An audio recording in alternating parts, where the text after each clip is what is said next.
música en Sinatra.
Yes.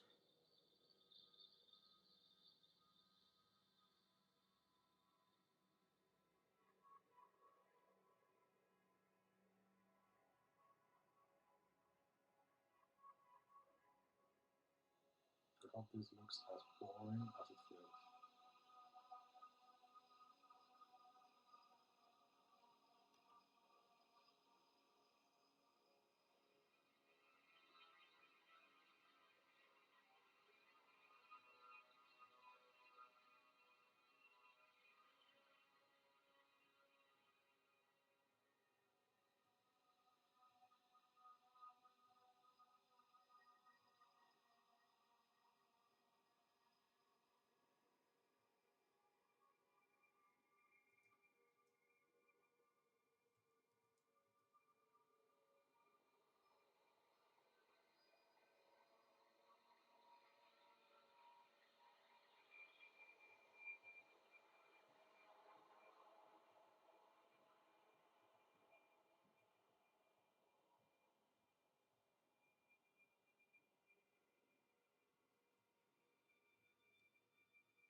viendo si está viendo, tiene alguna pregunta, alguna duda, alguna curiosidad, eh, podéis escribir algo en el chat. If somebody who's watching has any doubt or question or anything like that, you can write it in the chat and then I can comment on it. Or I can keep quiet. It's much more boring and like real.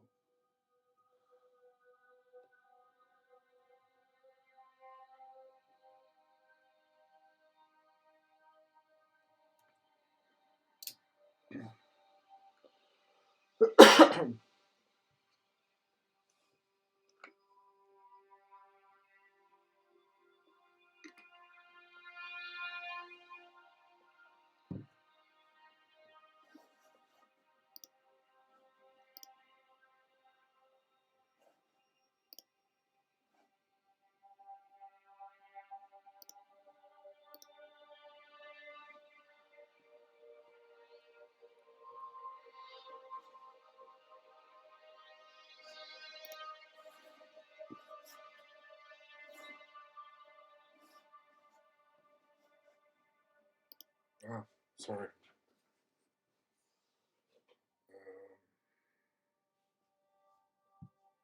Let me see if I can fix that.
Okay, should be better now.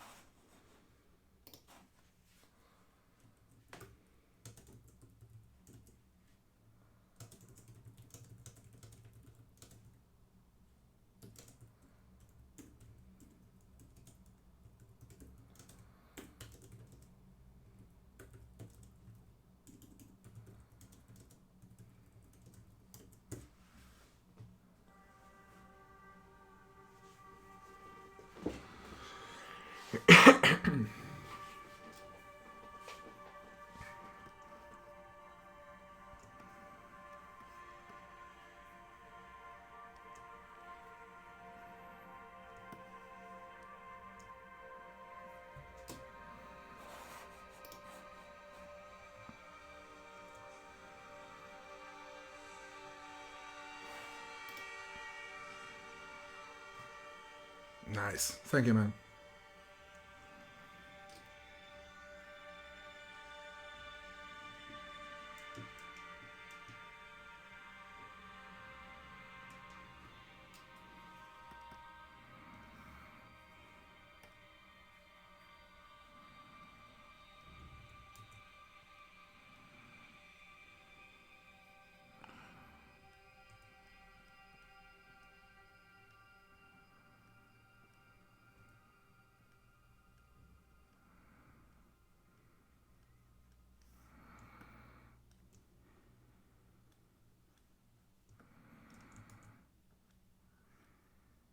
Yeah, I do tutorials for another YouTube channel named Streaming the Dibujantes. You can check that one in the links if you want. In the links of the other channels of this one channel, and it's all in Spanish for the most part, and we use kind of not better equipment because it's still amateur, but we use a decent camera, built-in camera, a decent mics for the sound.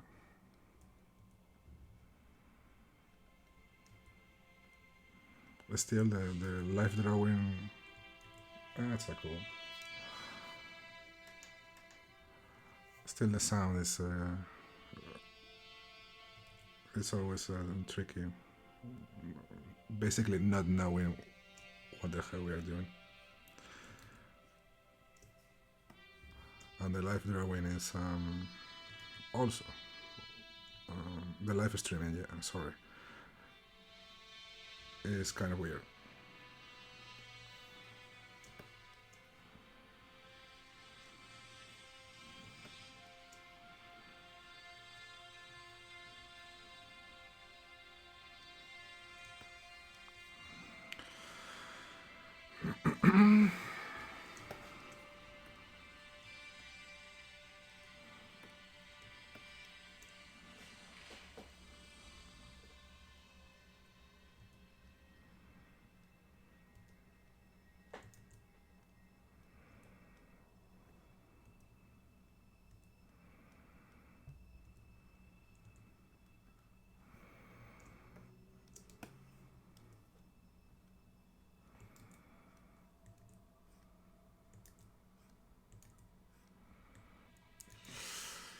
Me cago en.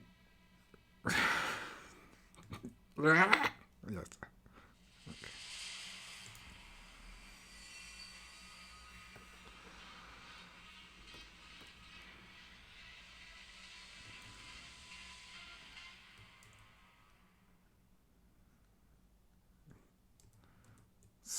Zooming in so much is bad for your health.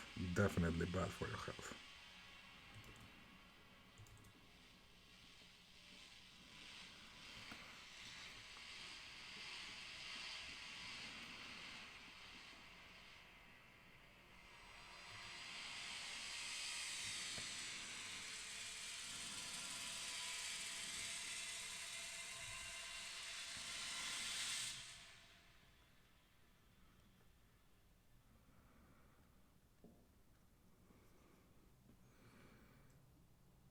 It feels so dark in here. Hey, I try my best to be as depressing and sad and dark as possible. It's a hard job. Somebody has to do it. Thank you for noticing, Miguel.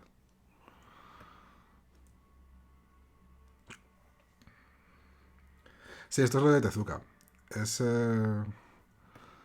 Es el manga en el que estoy trabajando, que se titula Big X. Aquí podéis ver, aquí de lado, están los layouts de toda la historia.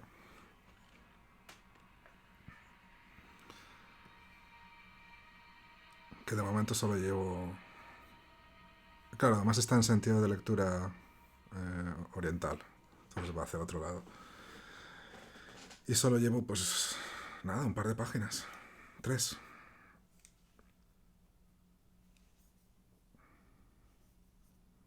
Diseñar este logo me gustó mucho. Muy divertido.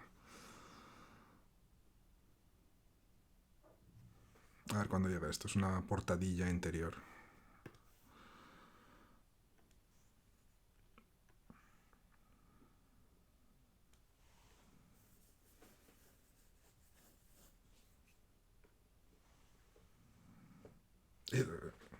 Eoin, is there I hope I'm pronouncing that right. If not, sorry. Is there a big ass comic streaming list or something?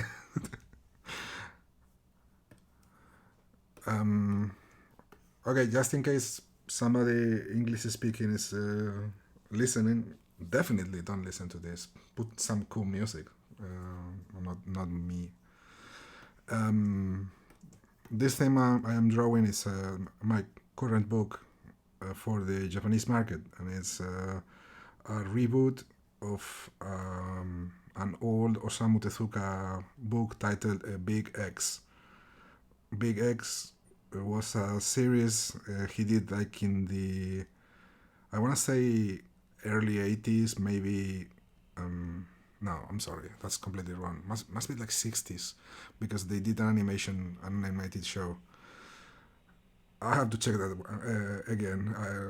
The memory of the dates are foggy right now. Okay, so he did this book, 3 volumes of it, and they did an animated show, but it wasn't, like one of his biggest hits, and hasn't been continued or reboot or in any way or shape or form. And there is this magazine in Japan right now titled Tezukomi, and that's, god damn it,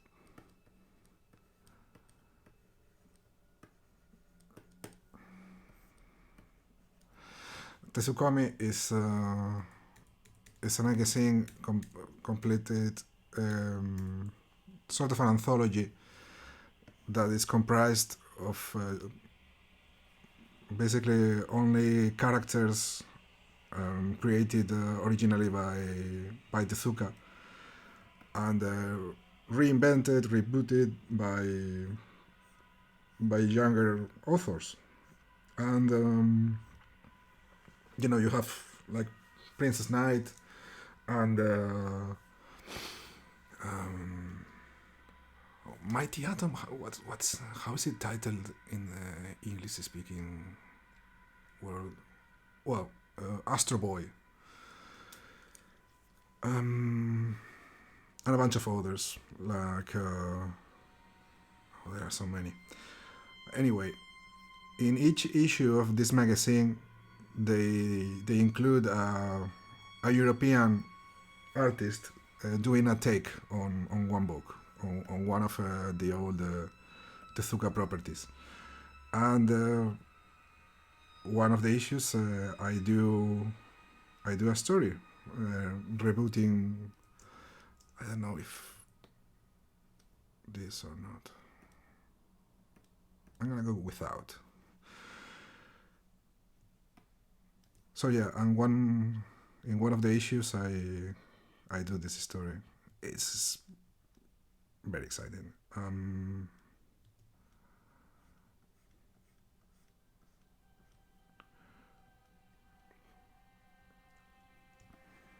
I'm having great fun.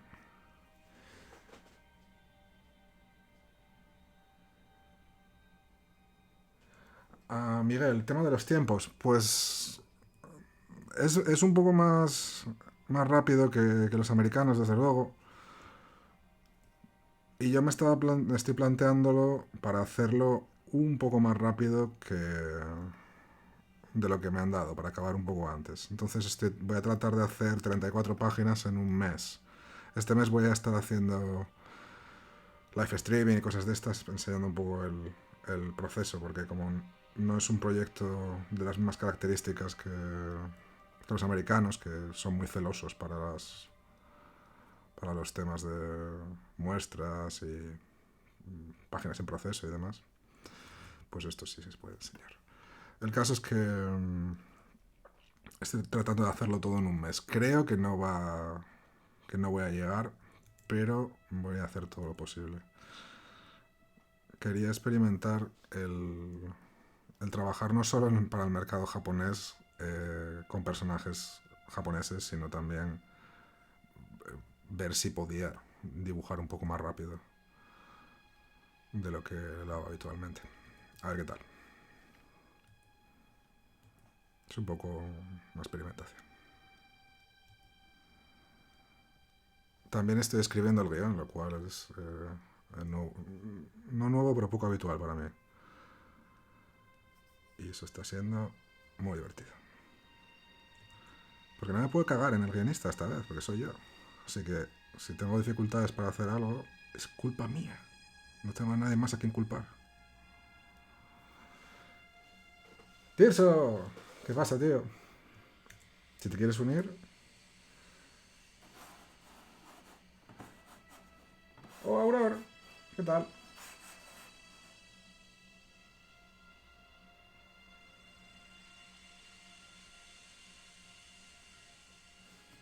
Okay, so Owen. Gotcha. Thank you. Yeah, the streams. I think there is a like a hole in the comic book specific, you know, journalism or so that everybody is, dropping works in progress and things like that. But unless you follow them in their own specific social media and so on and so forth, and if the particular algorithm wants you to, you can see what they are up to. But yeah, it's tricky. It's weird. Um, Also, at the same time, I kind of feel like I am spamming the good people who follow me on, like Twitter or something. Because if I tweet about, you know, a convention I am attending more than twice, I feel like, Kanye West taking the mic from oh my god, Taylor Swift. Hola Daniel, ¿qué tal, hombre? Tirso, estás en atletismo. No, venga. Bueno, mañana no puedo, pero si quieres pasas a hacer tú uno, ¿eh? Ningún problema.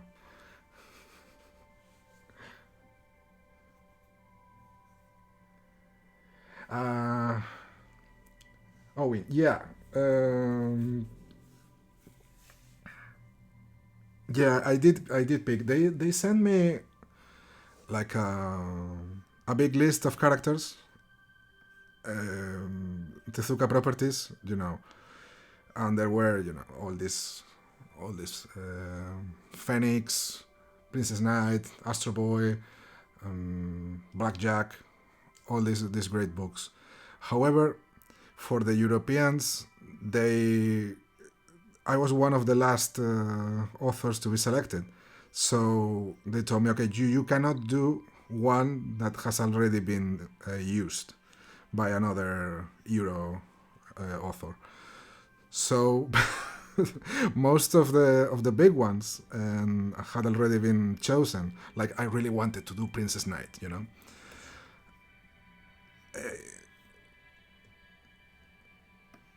Ven, hasta luego, Tirsa. So yeah, I really wanted to do Princess Knight, but it was already chosen by somebody else.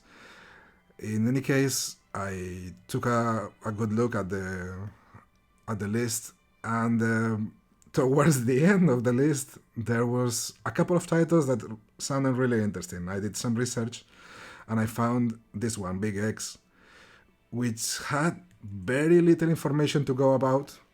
Wasn't translated into Spanish or English, not even German or French. Um, there was apparently the Japanese edition, the original Japanese edition. I think there was a reprint in the 80s, and then one for the Malaysian market, and that was it. And I read a bit. Also, there was a couple of episodes of the animated show on YouTube, black and white, and apparently most of the TV show was like lost somehow. In any case, it sounded very interesting. It was like a mixture of Captain America with Ultraman, World War II, Super Serum, superhero,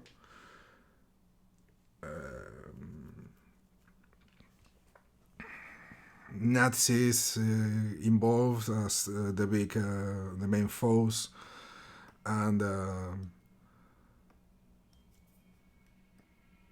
okay, and basically it's a superhero book.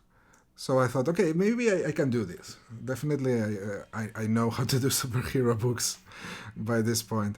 And the other book that sounded really interesting was titled The Lost World, which was apparently Osamu Tezuka's second manga ever, from the, I want to say like 40s. Very, his style was still not really formed, lacked backgrounds like crazy. It was very interesting, and the story was so. Oh, that's awful. That's awful. So that's really awful. No, so intriguing. It was about a rogue planet on a course on a collision course with Earth, and scientists on Earth discovered that the rogue planet had like gravity and oxygen or something. So they sent a mission, a manned mission to the rogue planet in order to find a way to stop it. And once they get there, it turns out that it's full of dinosaurs. I can't remember if it was that the dinosaurs. It was a piece of Earth that flew off after a meteor struck Earth, or if it was, you know, that they were randomly on the rogue planet. But it was so funny. So it was so funny. So I pitched a story in which Big X has to stop the Lost World. It was Big X again versus the Lost World. And okay, Elvis.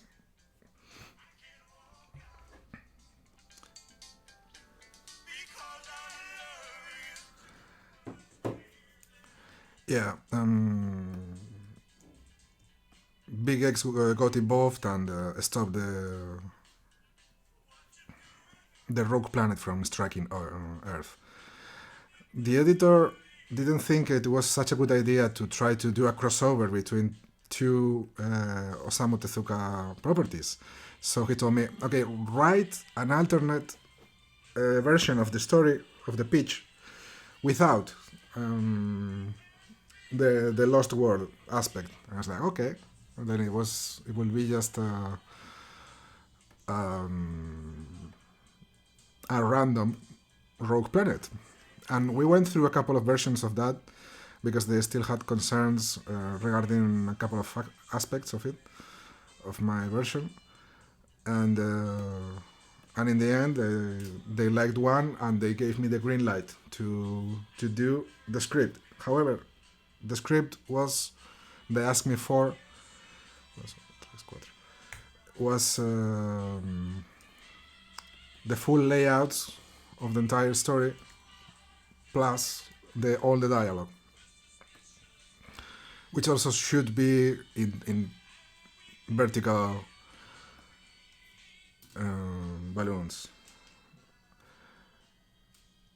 Since I wasn't that comfortable doing that straight away, I just wrote a full script and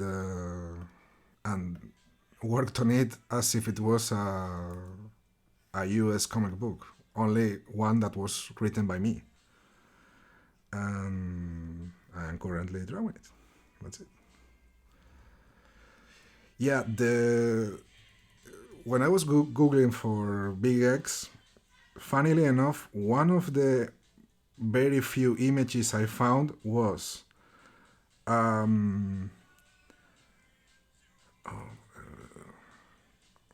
who was who was the author? Let me check it. It was an artist from the US market.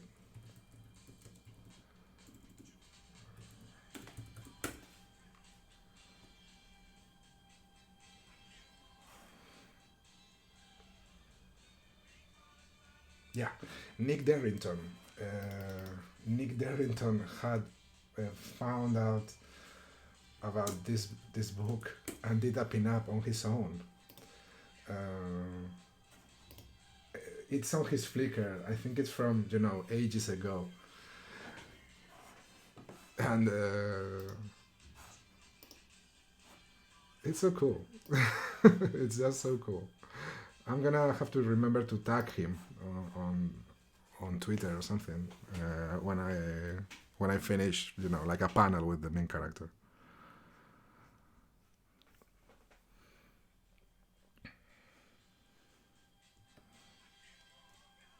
Aurora, very well, thank you.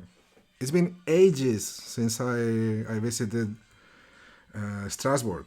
I need to go back. Need to go back. I'm going to Reims in a couple of not weeks, in a month or so. I don't know if Reims is close by to um, close by to how do you say this? Oh, Strasbourg. But if you can come visit, please do. Oh yeah, let me copy paste you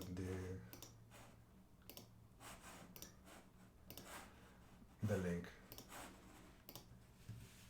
Yeah, check this out. It's in the chat.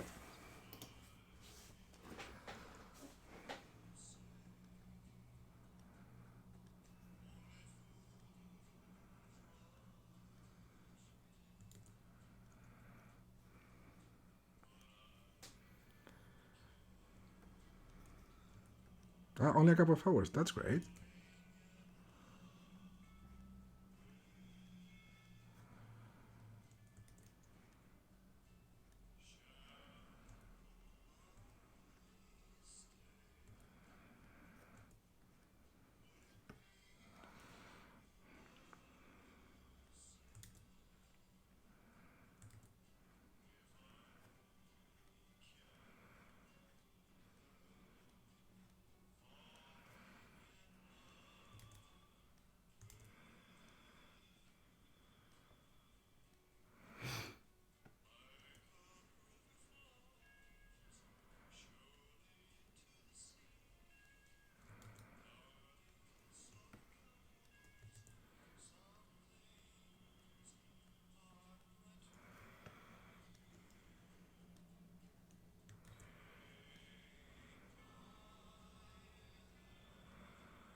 Yeah, it's totally Cyber 009. It's fantastic. The dude in the original version, of course, he had to inject himself with a serum each time, and every time he got a hit, he grew a bit more. And the editor was like, "Can we change that? It's not that cool. This is not train spotting." I was like, "But train spotting is cool." Like, no, change it. So I came up with an alternate um, delivery for the formula and so on.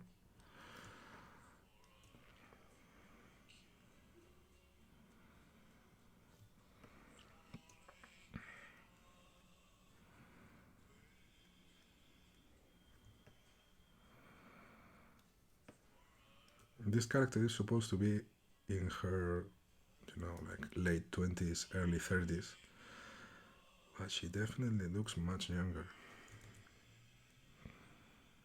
I think it's fine. I remember once an editor for the US market, of course, told me that this or that character should be 29. I was like, 29 specifically, not 30, not 28, 29. And it got me thinking, how many characters are just, you know, bluntly designed. Like they are not too old, they are not too young, they are not too tall, but not too short. But usually they are very tall and muscular and thin and so on and so forth. And I mean, they are comic book universes that are not constructed thinking about them as a whole. It's just improvised. But when you work on them, sometimes your mind wanders, and my lord, logic took a holiday.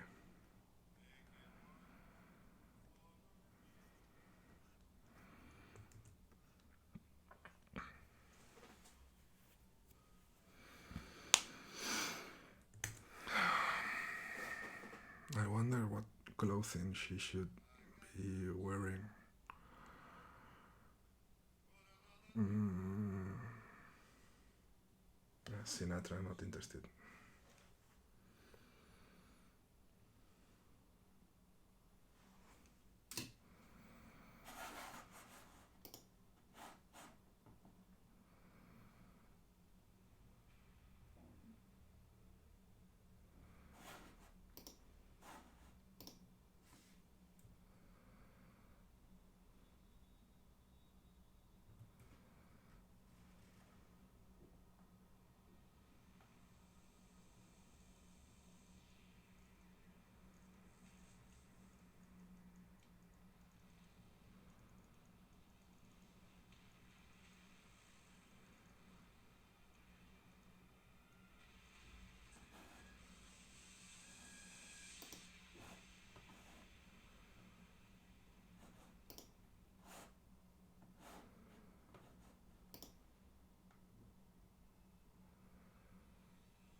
Well, I think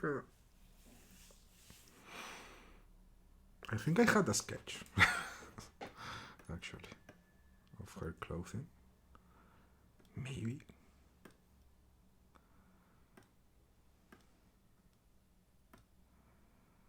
No, that's his clothing, but not hers.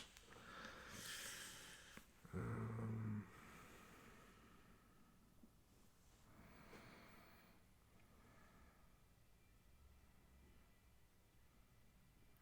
how about Big Robot? No, not really. The guy, the main guy, inglés está bien, ¿no, Miguel? O sea, ¿me entiendes bien?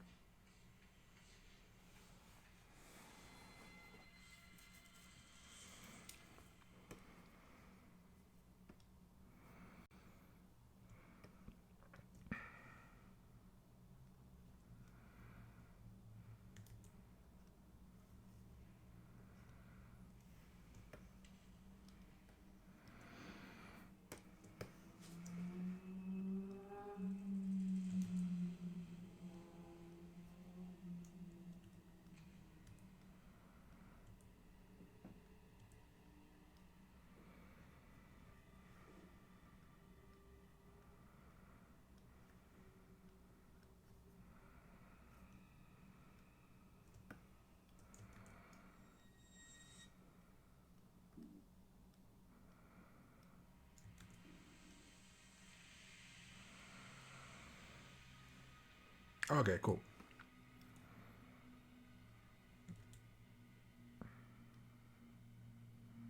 So yeah, no Big Robot. The main character gets big himself, so that's it for that aspect. But he fights some big ass monsters. So we have big dude and big monsters. Kind of didn't need um, the big robot as well. Kind of waiting for a story to have that element too. I guess I should just stop waiting and writing and write a big road story.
Chaos are pretty cool. Yeah, yeah. There's been a story, you know, a silly comic book I've been wanting to do for a while. It's like about Power Rangers, you know. Power Rangers, but it's they are not kids anymore. You follow one of them who's now in his, I think, 50s, something like that, and his disillusion with his past, and he's kind of embarrassed about it, and you know the the costumes and the dances they did and so on, and then he gets called back into action, and there is not a group anymore. The rest of them have scattered or passed away, or you know, a number of things. So he has to get reacquainted with his big robot, because it was kind of an artificial intelligence and had been put in storage for, you know, 20 years, something like that. So the story would be like a, you know, dramedy of sorts, but still a Power Rangers story, which I think would be fun. I'm frustrated with the books, you know, that they are done with the characters in the US. They are kind of, you know, very safe in a way, you know, very just another piece of merchandise. Uh, Very professionally done, definitely. The artists they have are excellent, but I think there is you know room to do a fun small thing. Every other superhero seems to be to have been treated to that deconstructive deconstruction, and I think it would be fun to do it with Power Rangers of all characters. Or, you know, do something else completely different.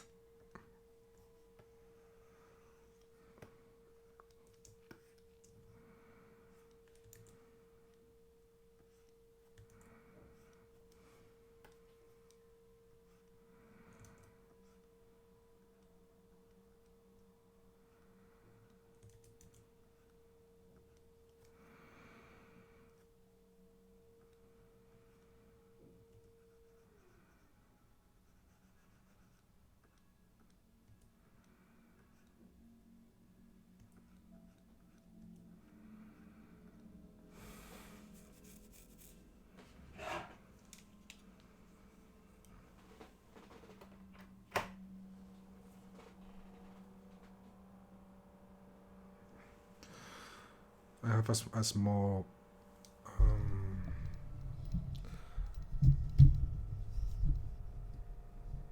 a small fan to keep the Cintiq cool, and I'm gonna put it on. I hope it's not yeah, it's affecting the audio too much.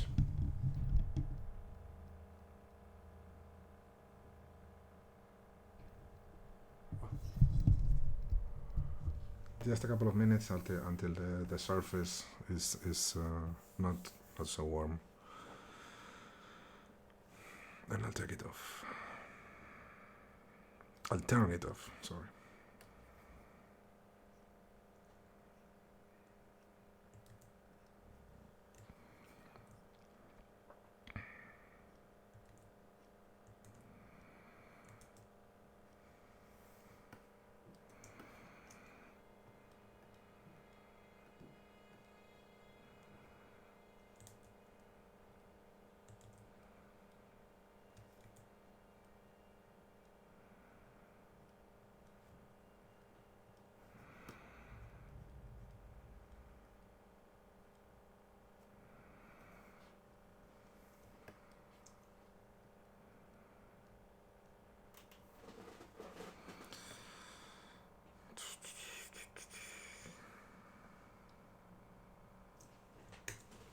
I'm gonna look for an outfit in lookbook. Ah, it's 4 hours. I'm so sorry. That's a lot.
¿Qué puedo poner aquí para buscar?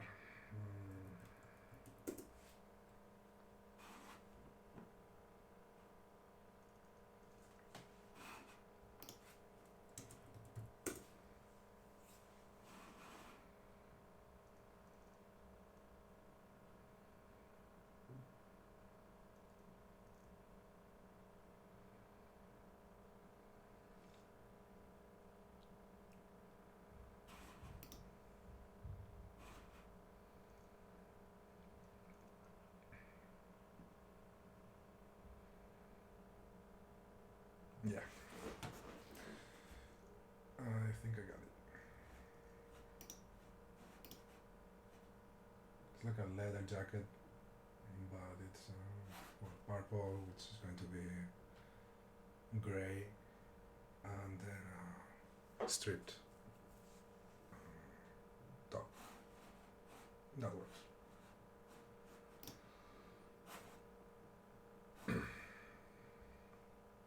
Hey, plug it, Miguel. Plug it.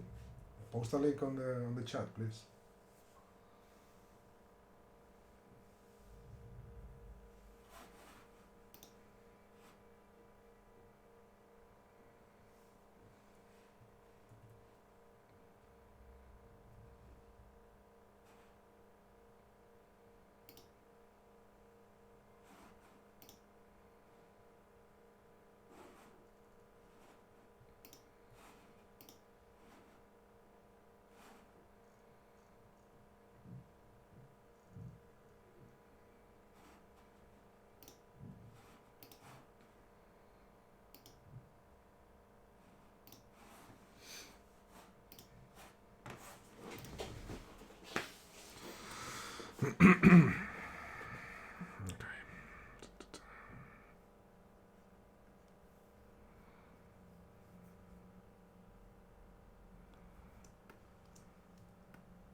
Llevo una hora con esto.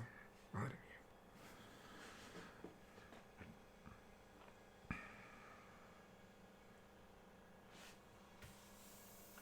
Vale, esto ya está. This is cold. Cold and dark.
Yeah, I don't like this. I really don't like this.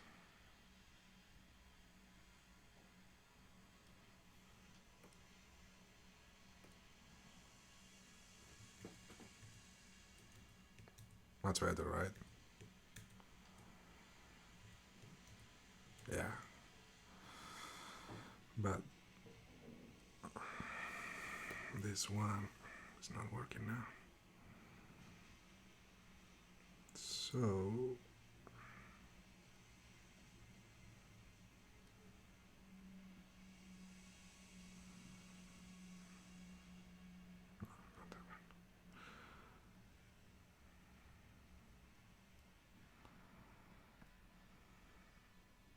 yeah.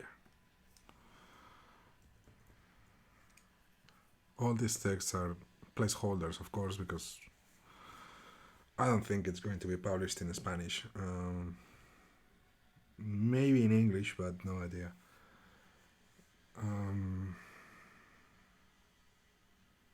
Thank you.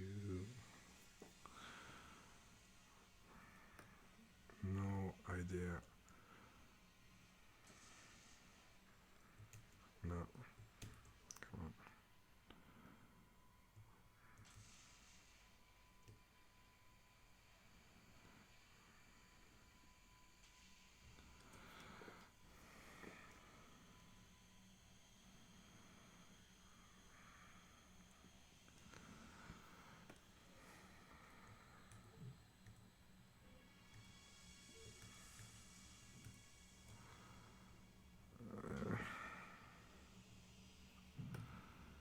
This tail.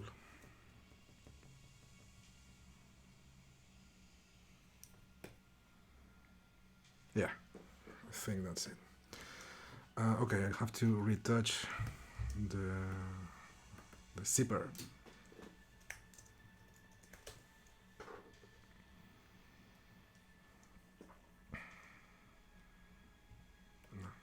not that, not that. There you go. Also, this should be like that. And how do I do this? Okay, maybe just with a little bit of white on top.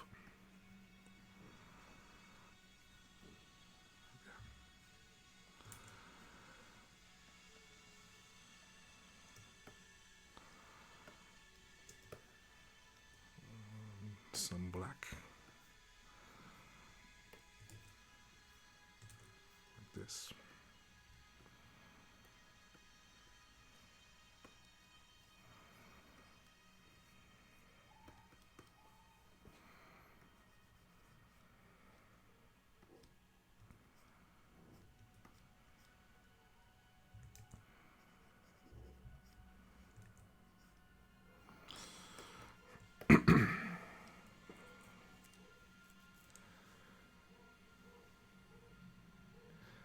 The red frame is the balloon with the text. The blue frame is just the balloon, but the text, oh shit, doesn't change sizes, I think. Yeah. Yeah, it's like the blue is one element, red is the pack. Still, this is like the second time I use these tools for lettering, so don't trust me on this one. for,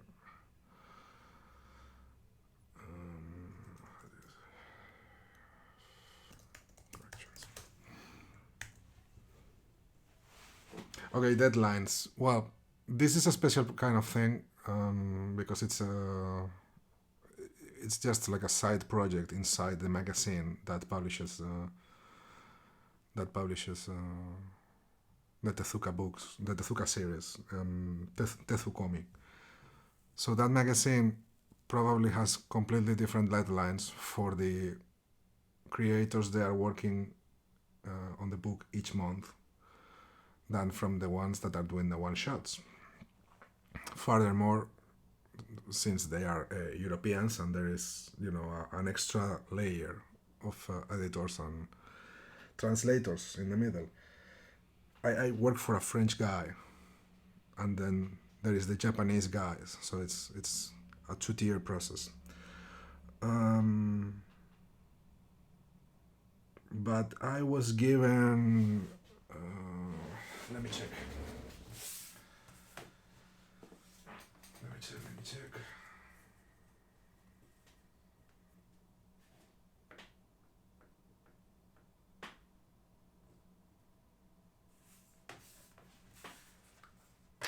Eight weeks for 34 pages, and I usually do 3 pages per week. So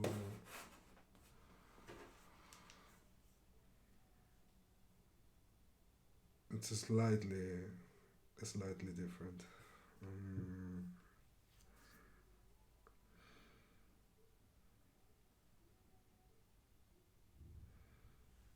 I have to do one more page per week. The problem is that coming in the second week of November, I have a DC commitment, I think. So I have to be done with the Japanese manga before I begin the DC book. That cuts my time by 2 to 3 weeks. Therefore, I have to do 34 pages in 5, which is insane. It's almost 7 pages per week. I'm rather late right now, according to that schedule.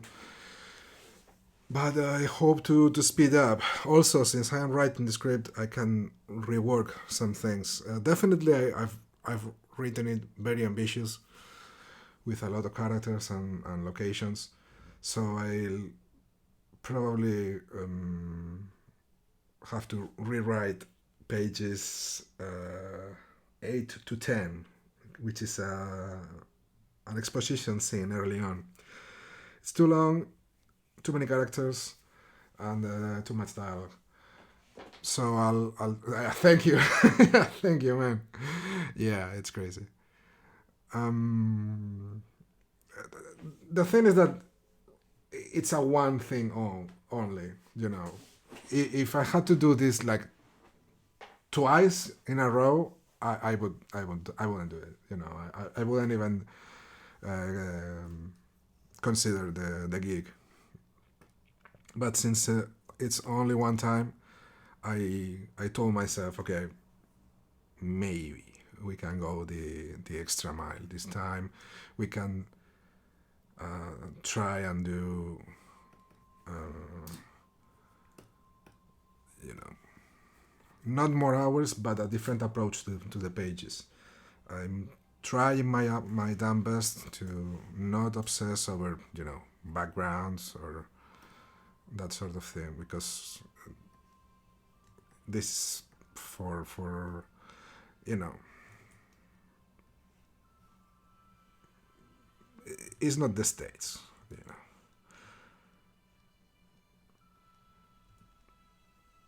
The States is such a weird market. I mean, well, my limited experience with the French market has been also incredibly weird, but I feel with the States there is expectations or for like style concerns and things like that. I don't know. This is different, definitely. So far, so good. I mean, the editor seems to dig the stuff I'm doing, and so let's see how it is. It's only a month, anyway.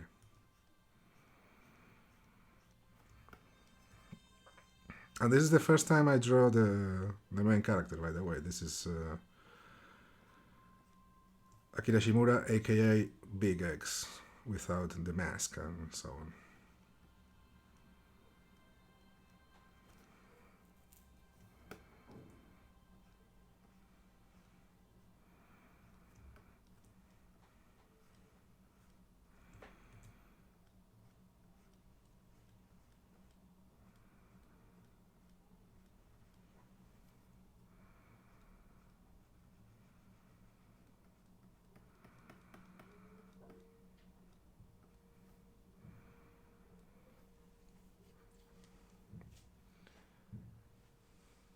Hola, Víctor. Oveja Samurai, genial. Qué pena que no pudiera ir ese fin de semana. El año que viene, de verdad, contar conmigo, a ver si queréis. Yo me ofrezco. Y a ver si podemos también convencer a David López. Hacemos una charlilla. Espero que fuera bien.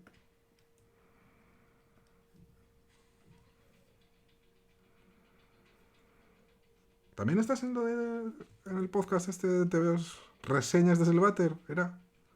Perdona que no, si lo he dicho mal, ¿eh?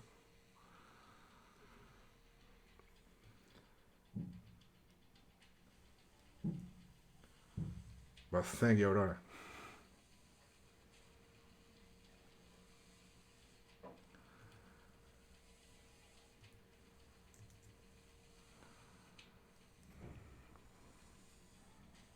If you look at this, the pencils are cleaner than the inks. That sucks balls. Ugh.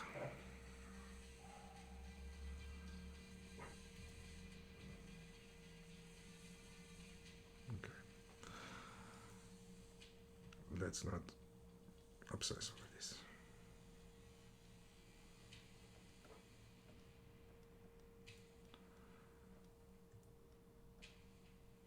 I like these expressions. Like most US comic books, that the characters are thinking, like trying to do a very long division, something like concentration.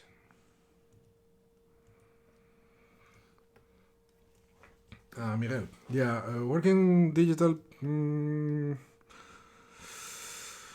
Well, I don't know if it's speed in the actual drawing of pages, but definitely helps a lot in the opening up different avenues of expression. Like I can do things that would be very time consuming on paper. Like okay, I'm gonna try and do like a watercolor, a grayscale watercolor or something to for this background or something, and I'll just try it on the fly. For for paper, you would have to be aware that's what you want to do from the first moment, because you need that different paper kind of thing, and plan for it. Here you can jump and follow your gut, and that's interesting. Also, eliminates the need for scanning, and it's easier to communicate with the editors. For example, I started doing a lot of penciling on digital on my iPad to send covers for approval to my editors, because they would ask for a sketch. Okay, give me a couple of options for this cover, and I would do two options. They would say, okay, can we have option B but add this and this and that, and that would mean, if it was on paper, that would mean have to either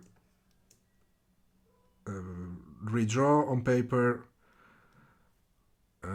sorry, either print again, print a copy of the pencils I had done, and retouch over the copy, or erase the original sketch, the parts they didn't want, they didn't like.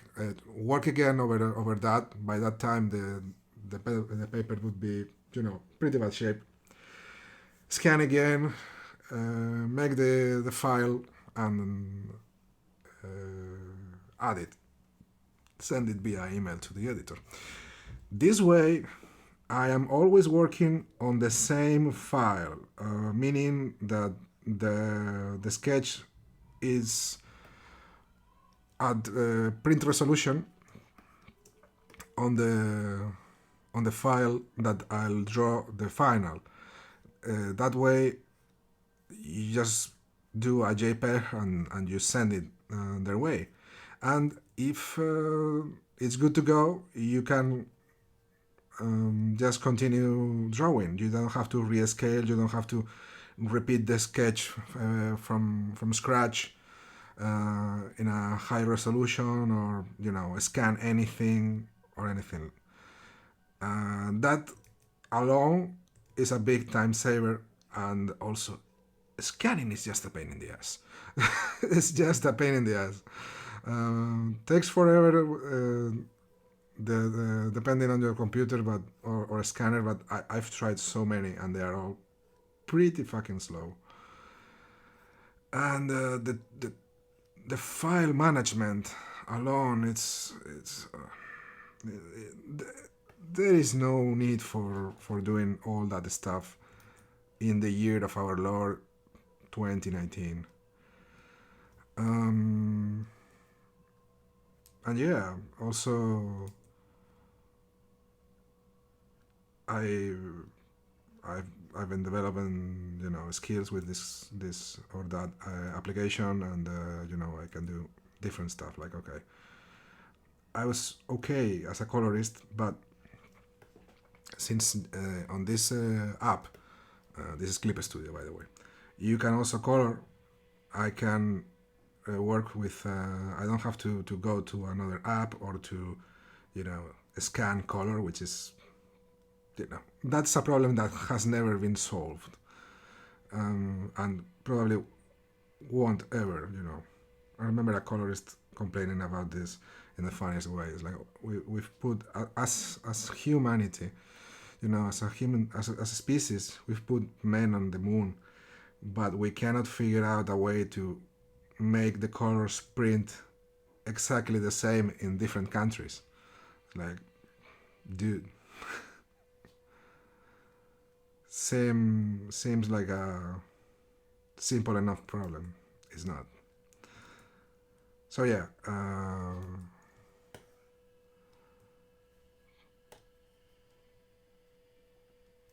it simplifies a lot of the process and opens up possibilities. It's pretty cool. I still draw traditional. I like it. I like paper. I like the feel of it, and I think it's just great, incredible tool, but it's another tool. In the end, it's the hand and it's your head that draws.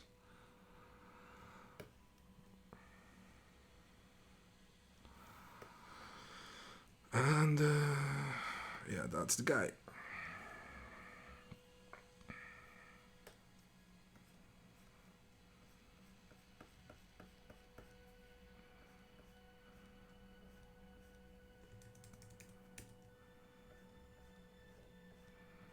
And I don't know what I'm doing.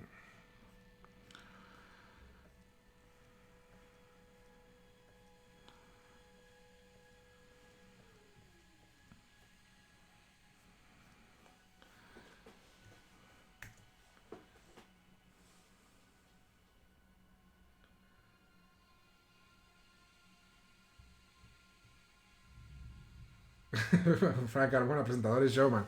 O sea, yo creo que a Frank Carmona lo deja suelto y acaba dirigiendo Planeta pasado mañana. O sea, le sobra carisma y desparpajo por todos los lados. Increíble, hombre.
¿Esto está bien o está mal o qué es? Es que de tan cerca, más o menos.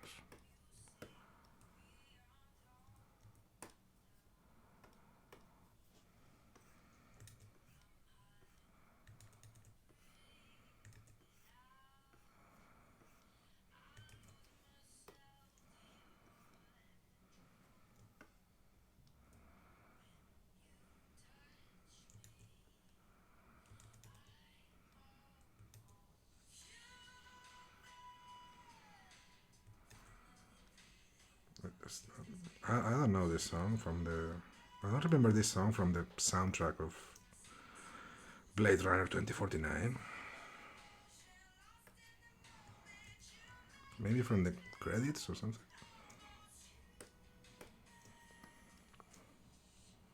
It feels like from a James Bond film, not from a Blade Runner film.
Okay, falta.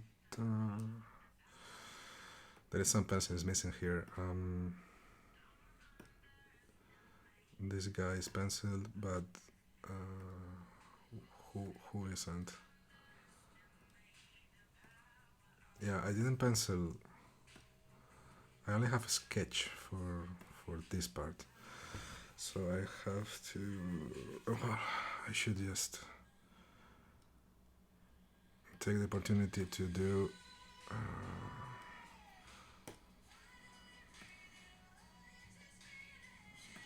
This is a disaster. I had big problems to with the first panel, and it kind of has thrown off my entire process for this page. I just want to finish this page as soon as possible. I don't like it when I get stuck on a page for so long. I'm gonna do a quick grayscale for this one. Okay. This is nope. This is 40. I'm still thinking if I should do, zip tone or just gray. I'll think about it later.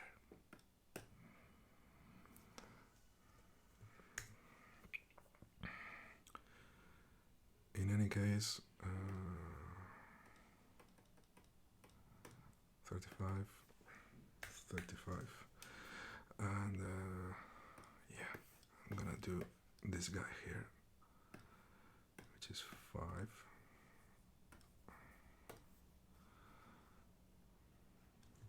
Nope. Yeah.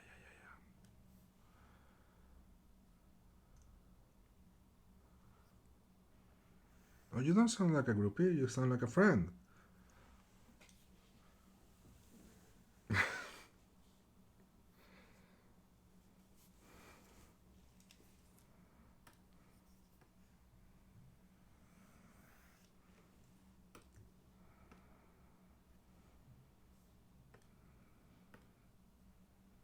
I didn't know the term groupie could be applied to comic books. I thought it's like a music thing,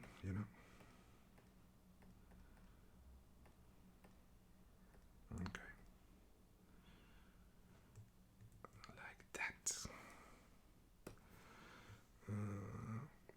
There you go. Now he looks doubly sad. And more sad is better. Always better.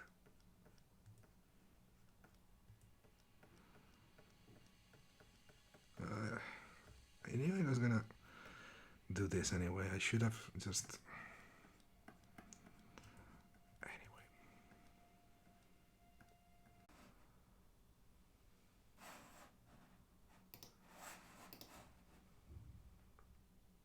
Oh, it's back. Yeah, it's back. For some reason, it stopped the streaming. So yeah, also in Reims, 24 on the 23rd and 24th of November. Y lo mismo en Zaragoza, el 13, 14 y 15 de diciembre, pero la verdad es que no lo tengo claro. Oh, and then in Dublin. I'll be in Dublin in January.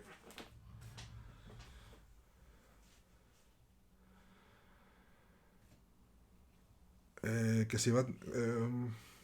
Daniel, si quieres en castellano lo mismo, no sé si lo estoy asumiendo. It's gonna be grayscale, definitely, black and white, with grayscale.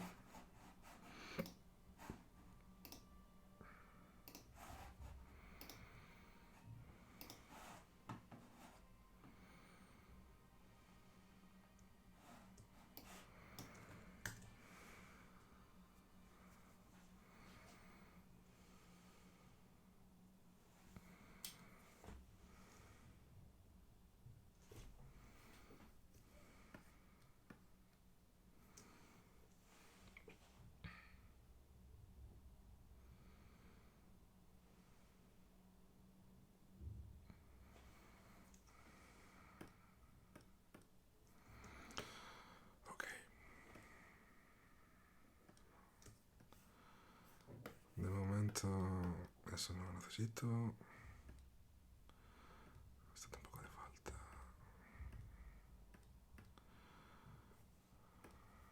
What I do need is some decent pencils for this. No.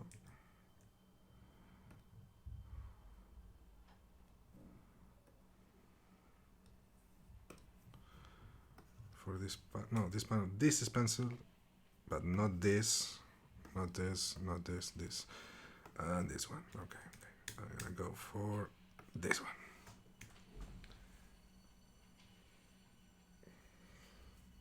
No, it's all gonna be in grayscale. My my chapter is all in grayscale.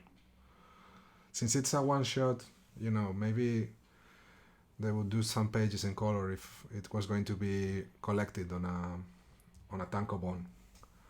But no, that's only black and white, and I am so happy.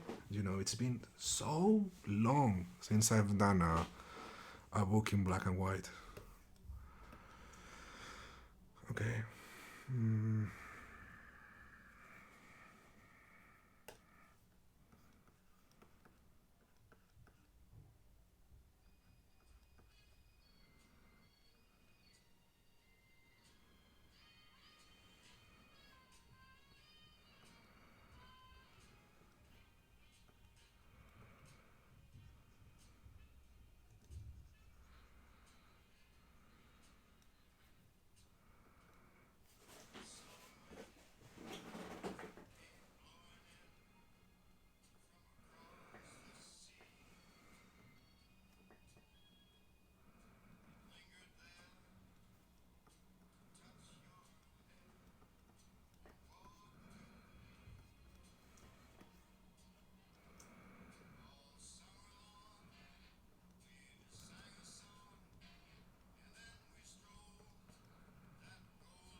I thought maybe without the cup inside.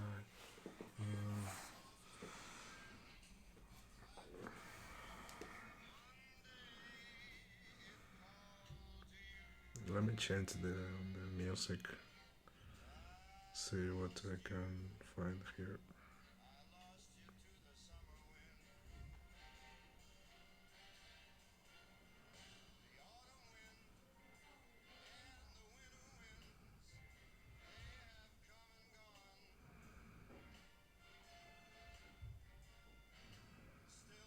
Yeah.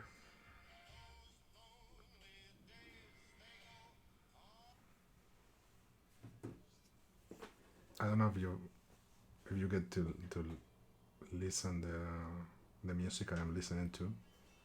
It's maybe too faint.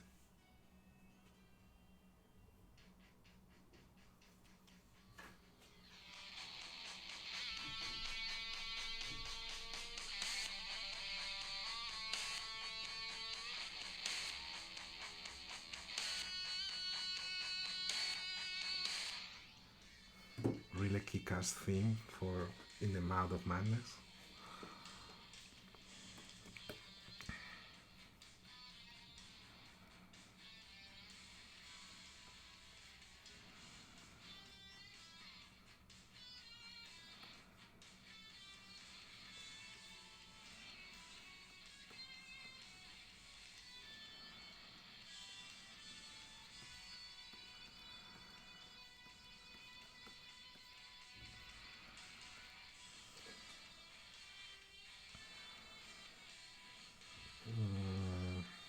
It feels like she's leaning when she should be still like resting back. She should be like sitting.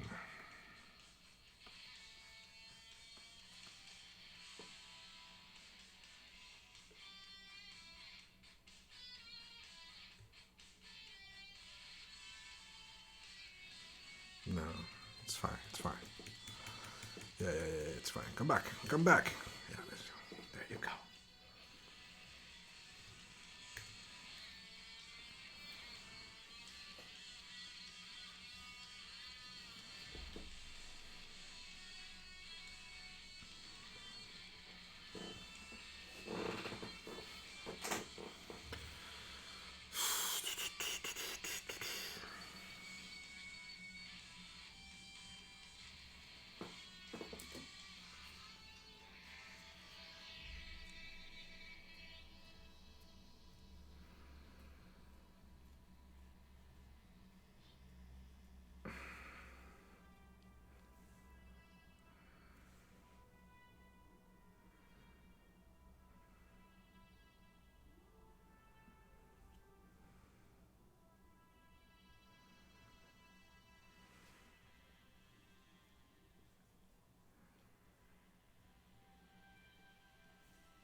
Yeah, I know what you mean.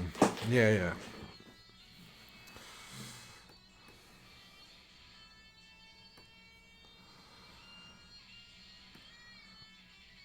I am still very much unconvinced about using the grayscale like that or so. I'm tempted to just leave it empty, but this black commands too much attention. I have to do something about that. Then there is this panel here, should be in all in gray. This top panel is a pain in my ass, and I still don't know what I'm gonna do about it. But thanks for the extra set of eyes, definitely.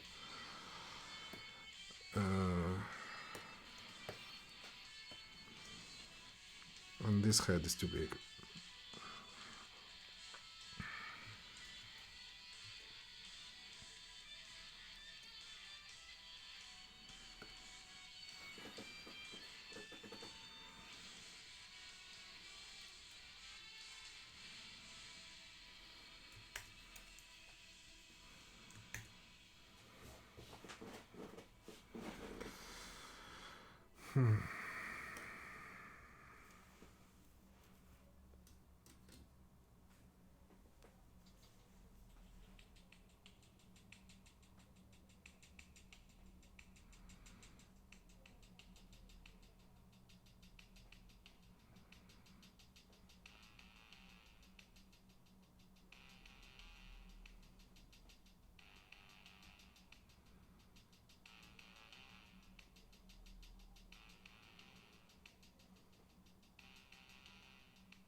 Ruler, where's the ruler?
I don't know if this music is sad enough or too sad.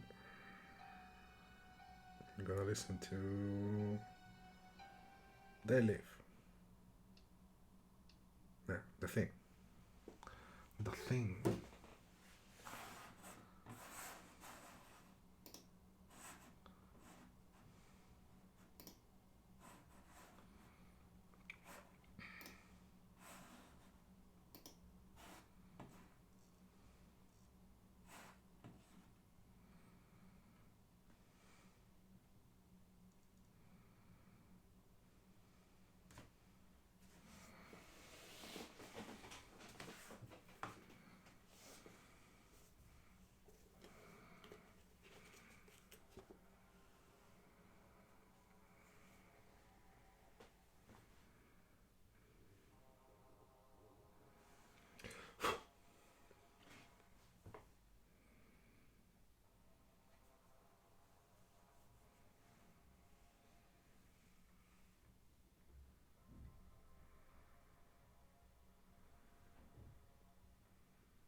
Hmm.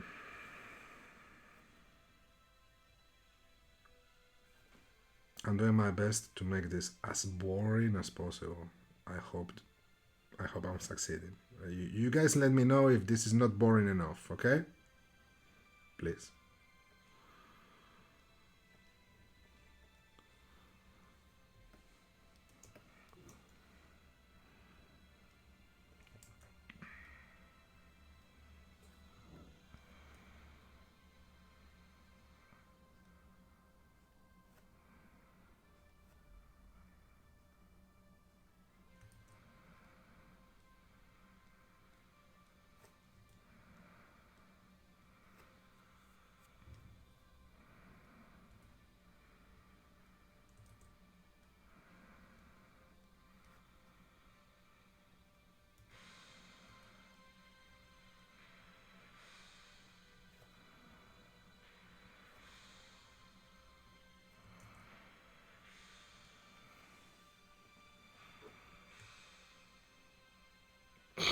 It's not boring at all. Are you crazy?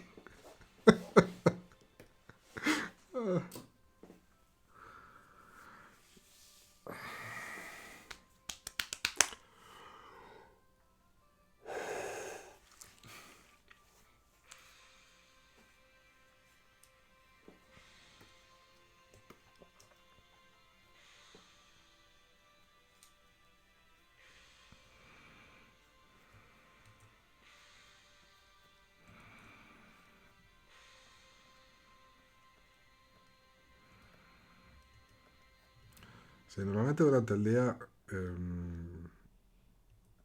normalmente, casi todos los días, quedo en un chat de Hangouts con... ¿Qué es este? ¿Qué es este error que estoy escuchando ahora mismo? Un segundo. Darkstar, bueno, por favor. Darkstar.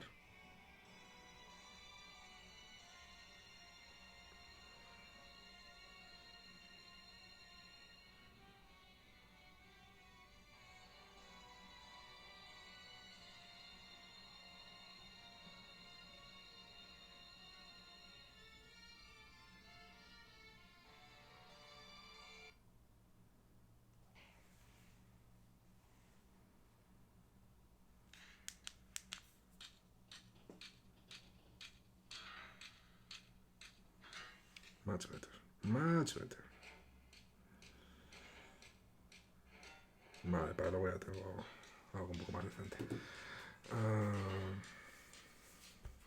More concentrated on a suspense TV show.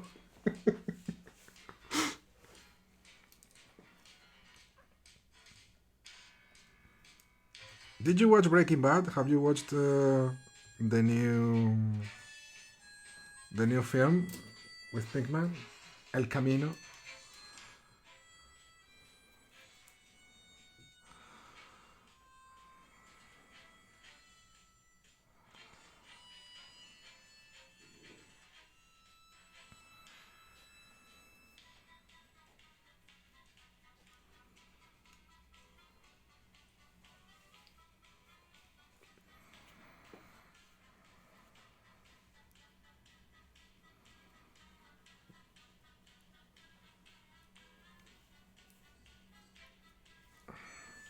Pues eso, que durante el día suelo quedar en hangouts con, yo qué sé, con Tirso, con Germán o a veces con David por teléfono, normalmente, no de compartir pantalla mientras dibujamos y tal. O con Pepe y tal. Con Álvaro Martínez Bueno también, es un tío genial. Y nada, y charlamos un poco y se nos va pasando la mañana y, y eso.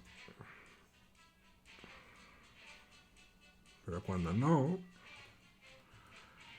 básicamente esto es lo que hay. Tío raro sentado en una silla en una habitación oscura. Y así es como luego hay asesinos que dicen, pues los pecados capitales, ala. En fin.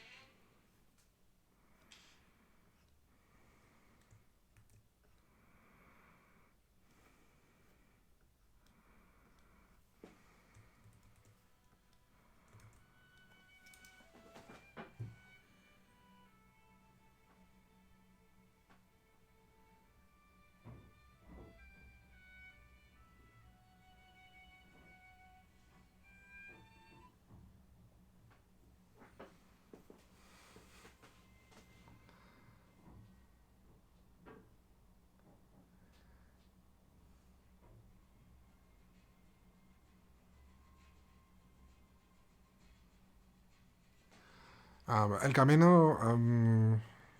I finished it this midday, and I liked it.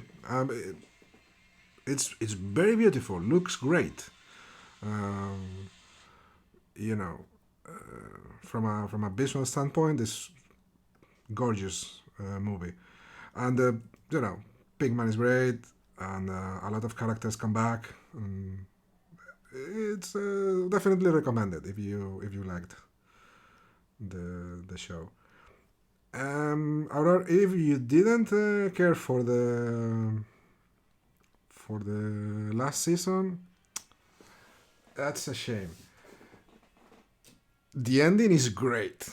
The ending of Breaking Bad is really great. I think so. Maybe if you find yourself with a couple of hours of time, try it. I watched the entire series except the last 3 episodes, and it took me like maybe 2 years to get around to watch those last three, and it was still very cool.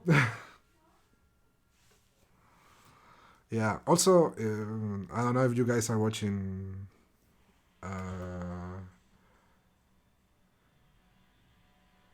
What's the? Oh, Better Call Saul. I watched the first 2 seasons of that one, and I really liked it.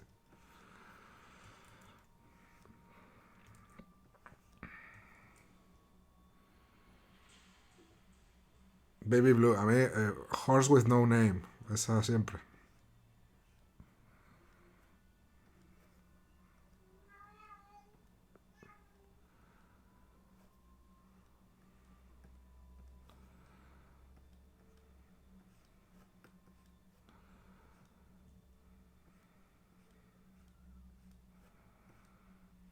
Esto es demasiado grueso.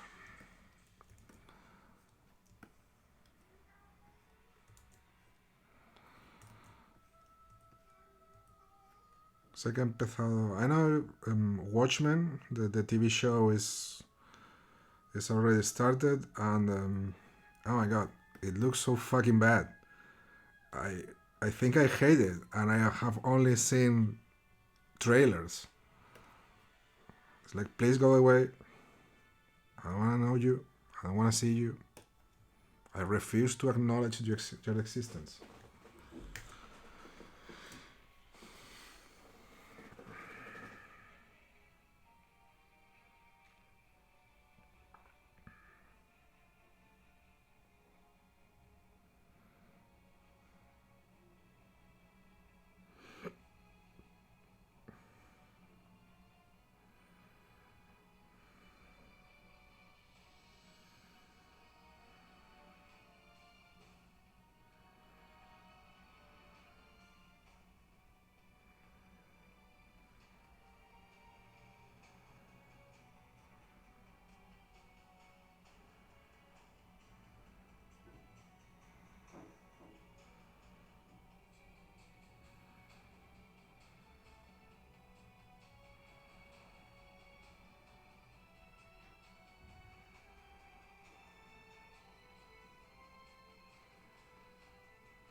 Nice.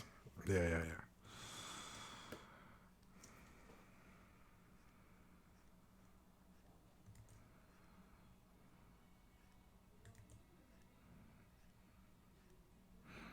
I wanted to go see either Joker or this was two things, Joker or Gemini Man, both of which look pretty bad, and I will probably hate them both, but I'm curious about seeing them. But yeah, the cinemas are pretty far away from my home, so I don't feel like it. I'll catch them when they're out on DVD or whatever.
Oh, I remember. I was thinking, what can I watch tonight after I finish this hell that I'm working on, and I have a French comedy that I still haven't finished. One with I'm gonna murder those pronunciations, but okay. Marion Cotillard and Guillaume Canet. It's about themselves playing themselves. It's pretty fun. It's like about Canet having a midlife crisis.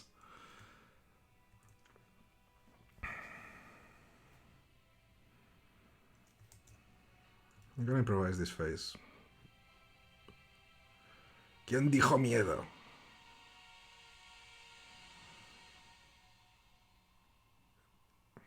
No, okay.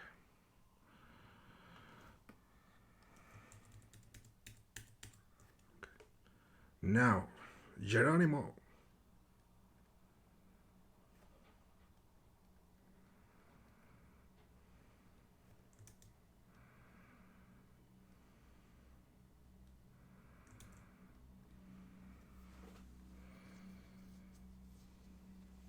Didn't like the Joker.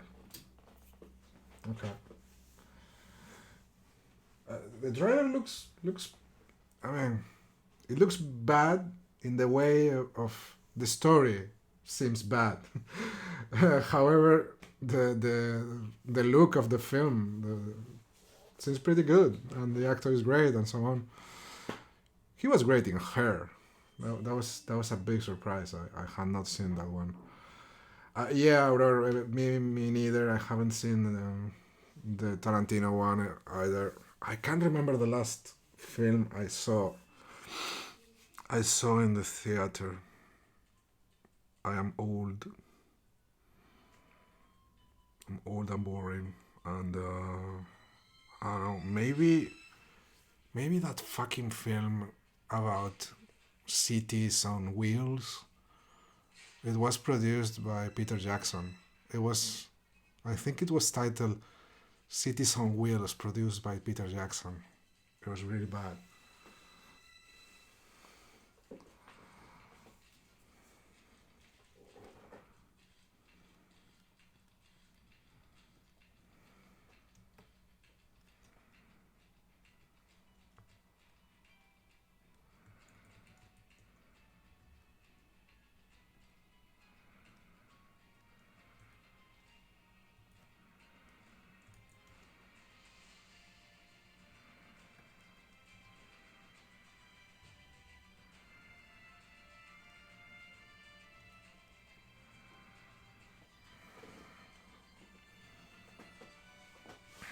I'm old inside, old and decrepit. Oh, the score for Joker. Maybe I can find the soundtrack. Yeah, I don't know.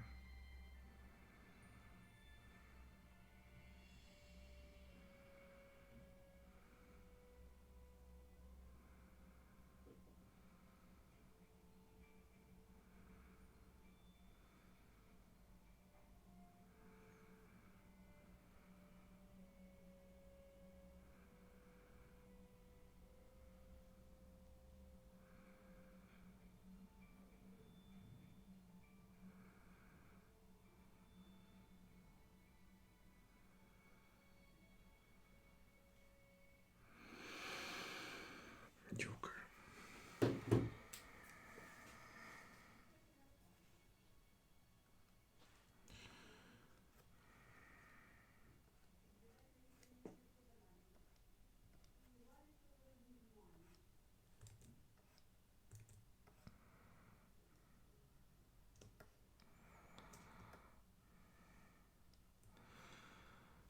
I don't know if this panel is too small to do the no, holy shit, to do the zipper.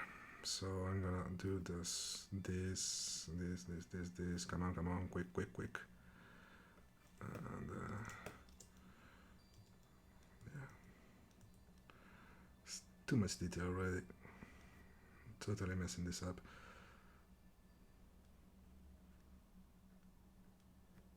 I'm still thinking though. I can't remember for my life what was the last film I saw in a theater that I paid with coins for it. I think.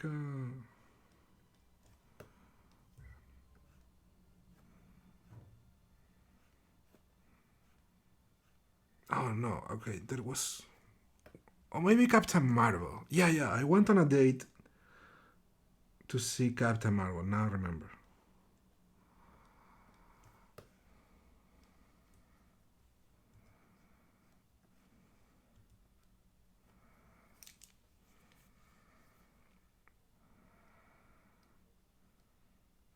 It was cool. I liked it.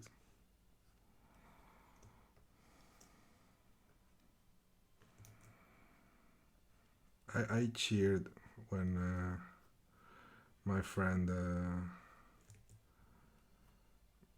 David Lopez appeared on the credits. That was cool. That was nice.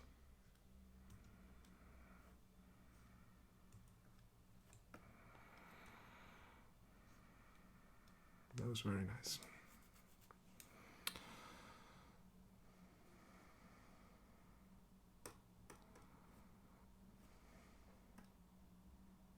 Yeah, this is okay, right? It's fine. It's totally fine. Um, there should be some posters on the wall. Mortal Engines, that's the one. Yeah. I like better my title though. Um, Cities on Wheels, produced by Peter Jackson.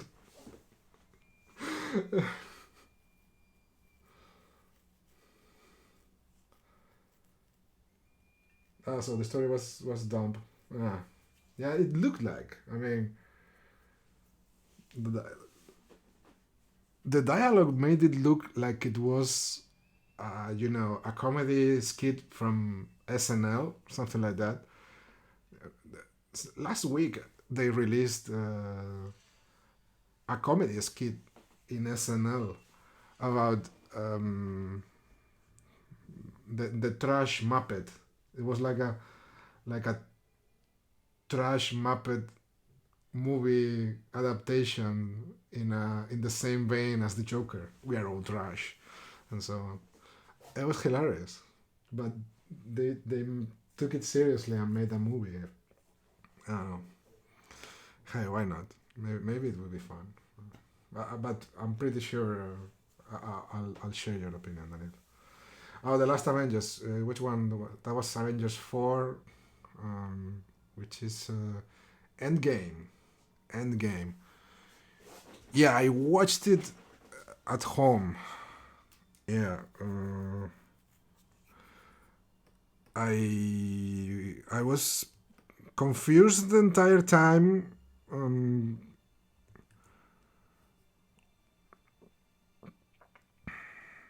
Did I watch it at home? Maybe I watched it in cinemas. No, I watched Infinity War in cinemas. I watched this one at home. It was I don't know. It was weird. It was boring. It was long. It was okay. I don't know. I I liked some stuff, some other stuff I didn't care for. You know, that's my cat meowing.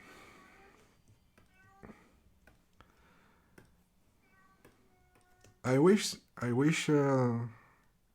there was another film, another Captain America film, because I really like that actor playing that role.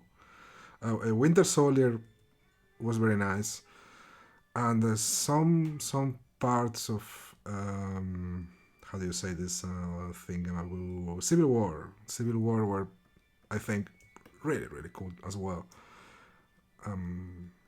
Definitely not as good as I mean, I didn't enjoy it as much as Winter Soldier, but it was still fun overall.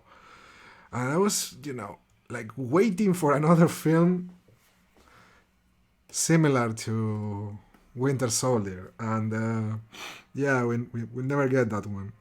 That's a shame. I think it would have been great. It would have been very fun.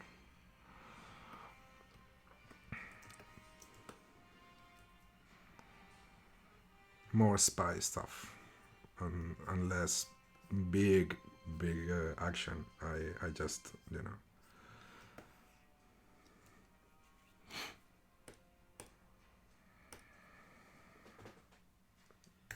I'm just old. uh, Oh, comics I've read lately. Okay, big bunch of them. I just bought Ruby, RWVY, a new manga titled by Shiro Miwa, the author of Dogs. Seems pretty cool. Um, Very nice style and so on. It's like about. It seems similar to Sailor Moon. Bunch of girls fighting demons and stuff. What else? I recently got. Let me check. Yeah, Knights of Sidonia. I got volume 12 out of the the shop for no particular reason. I just flipped through it. I have like the first five,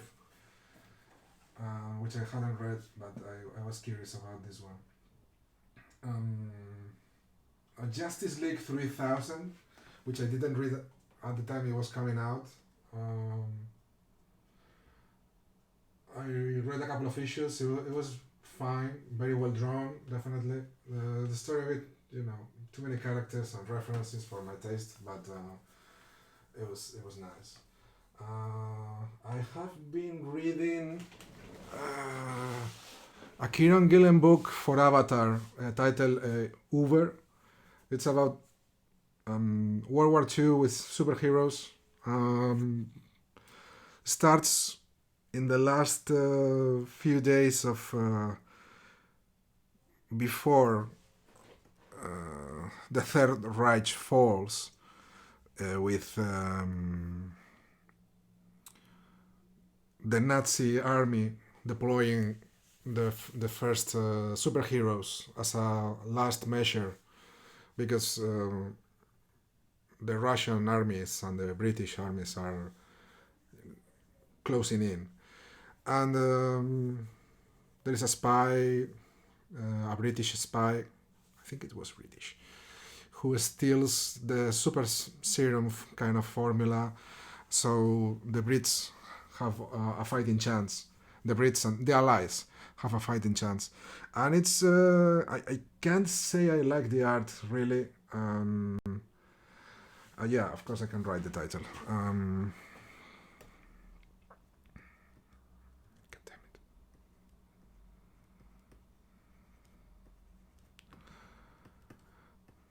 That's the author.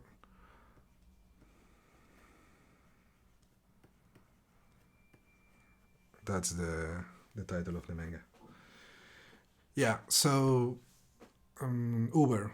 I actually, it's not that I can't say that I like the art. The art, I positively hate it. Uh, so sorry. I'm sure the artists and the colorists work incredibly hard. It's just not my cup of tea at all. However, the story is so great, and the art kind of carries it. Um, I am currently halfway through this volume two, or finishing volume two. I'm reading it digital. I don't know. Um, what else? I've been reading a lot of John Carter comics. Uh, the a bit of the new series with the Authorities as the main character, like the Authorities Warlord of Mars. I think Warlord, not Warlord, Queen of Mars. Fuck if I remember. It's a Dynamite book. Um,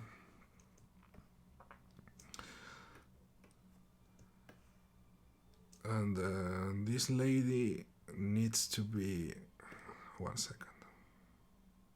I think this balloon needs to be.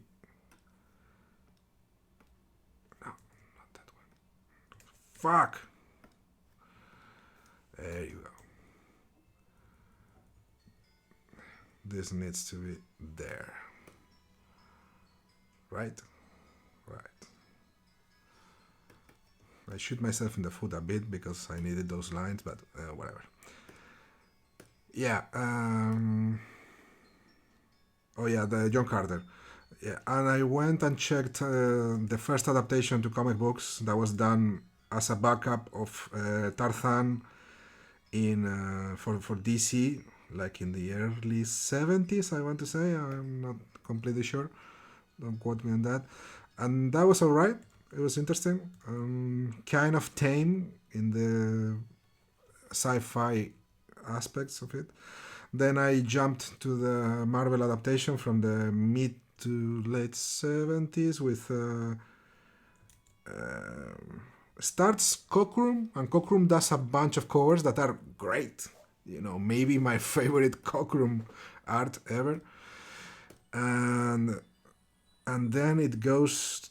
The main guy is Jill Kane, which I don't care for, but it was fine. Then Carmine Infantino comes and does well, rest of the issues.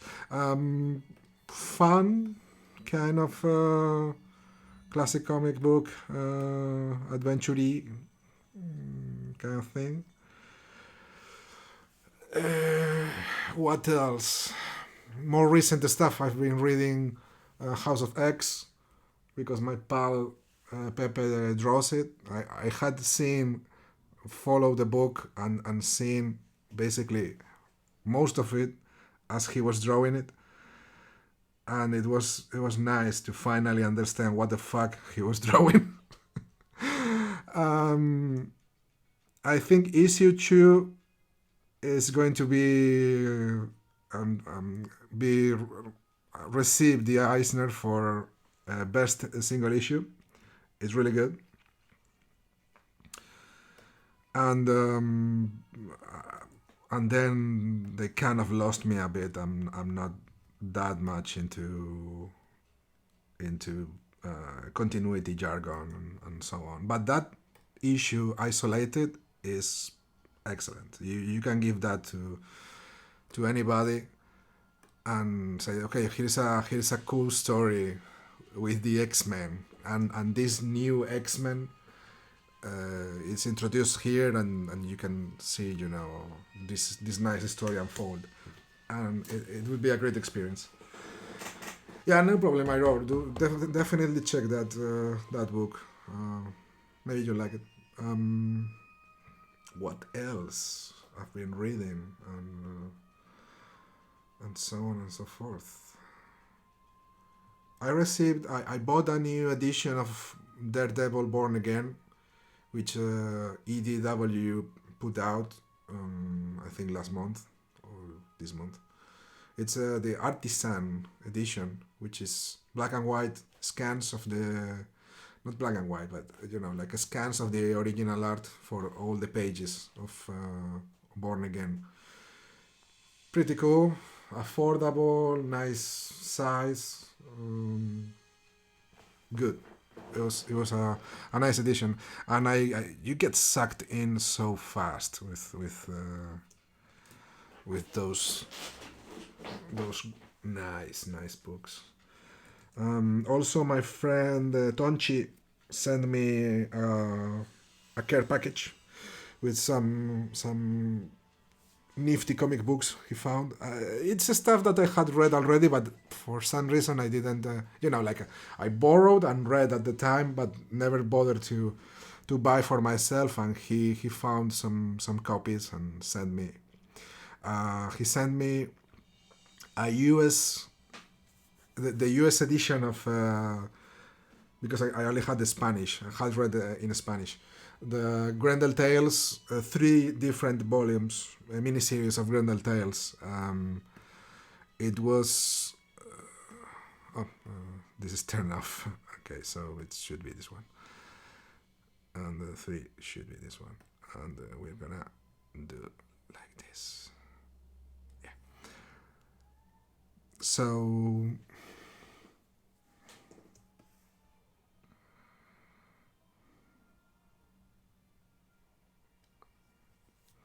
Yeah.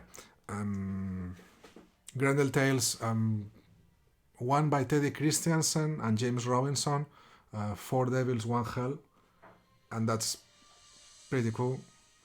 Then one by Paul Grist and Steve Siegel, titled Devil in Our Midst, I think. And then the third one, it's one of my all-time favorite comic books ever, Grendel Tales, Devils and Deaths, which is written by Darko McCann and drawn by Edwin Bukovic. If you haven't checked this, it's a pretty old book and hasn't been reprinted with giving it the importance it deserves. So I definitely recommend you to find it. It's a masterpiece, hands down, hands up. Anyway, it's just one of the best comic books ever made. Simple as that. So I've read that stuff again, and what else? What else I've read recently? I've been flipping through the pages of Rumik World. It's a manga anthology from the 80s by Rumiko Takahashi. It's just, stories she did as one-shots. I wanted to understand a bit better how she wrote in a compressed way for the Japanese market, being as talented as she is. And also, it was more like I was reading it for research, more like rather than for pleasure, for work rather than pleasure. I wanted to see how many panels per page, how many balloons, text overall on the page, and so on.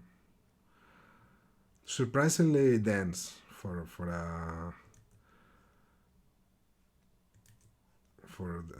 a Japanese book.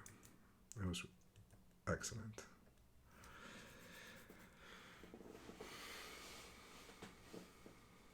Yeah, they haven't reprinted. They reprinted in an omnibus with a bunch of other stuff. I don't know what else is included in the omnibus, but it's worth the price of admission and more.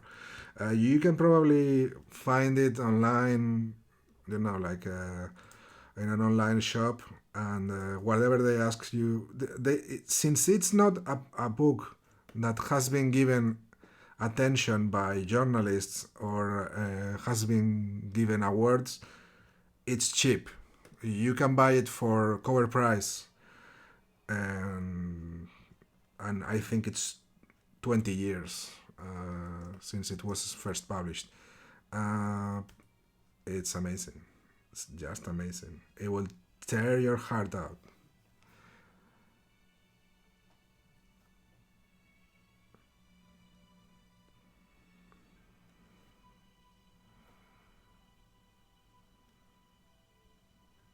In my case, it will make me just slightly sadder than usual.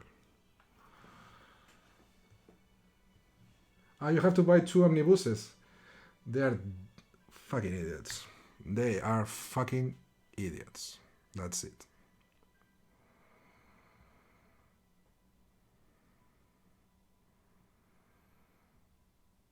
You know, I there are some things that are so obvious that not doing them, there is no business reason. You know, it's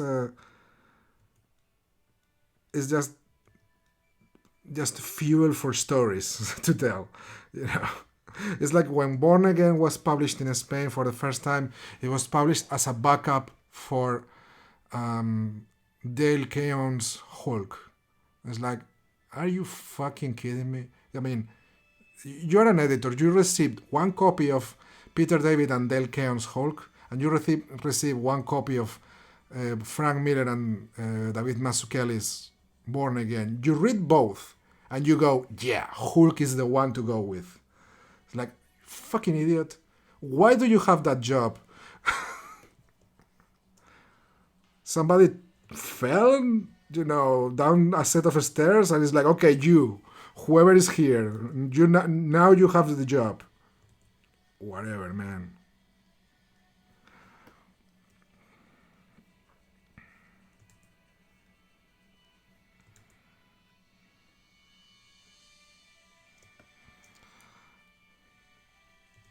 Please don't miss the irony of me ranting about this, not having been an editor in my life, and listening to the soundtrack of a notoriously, you know, bad movie. I think it's a good movie. Avatar. James Cameron's Avatar. Hey, know your trash. Enjoy your trash. Or, whatever. I like it. But it's bullshit about the reprint of Randall.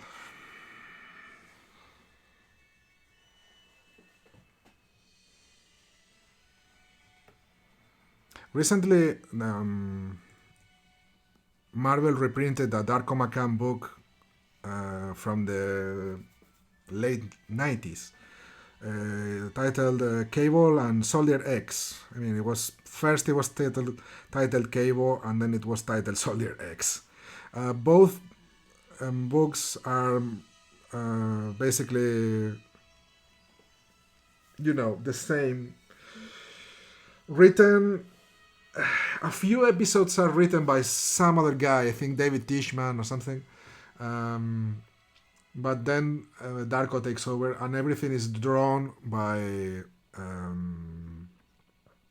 oh shit, who's this guy? Igor Corday, which is, I think, an amazing talent.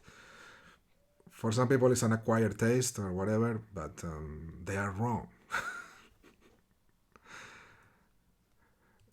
And it's highly recommended. If you have if you're on the fence or you're looking for,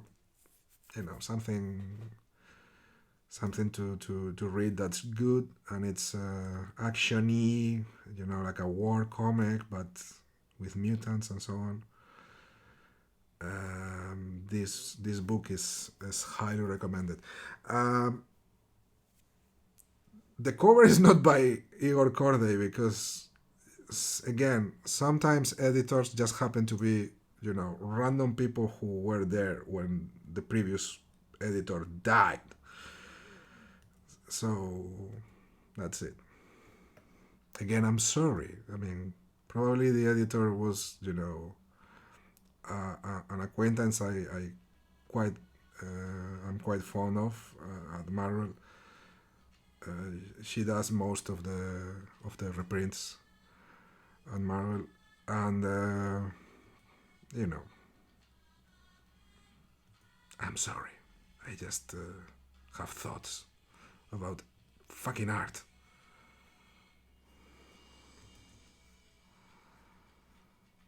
I'm sure you work very hard.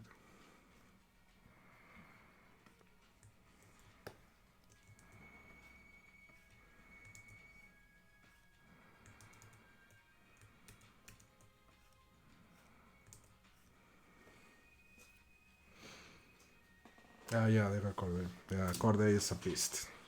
They are working together again on a book titled Marshall Bass. It's a western about a African American sheriff on a town. Yeah, I haven't read it, but looks good.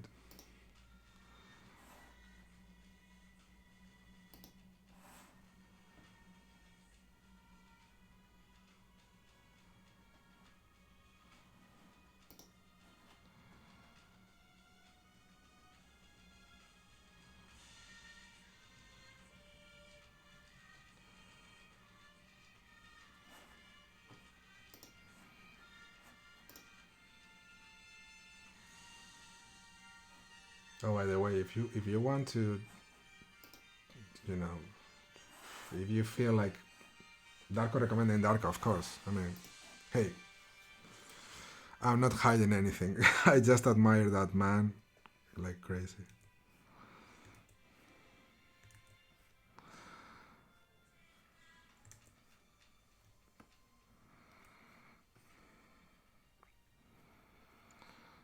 Uh, okay, the hairdo for this dude should be like this.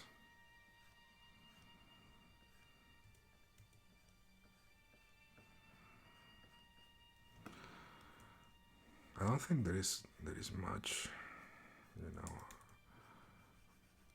a big scene without a helmet, but still I have to draw this.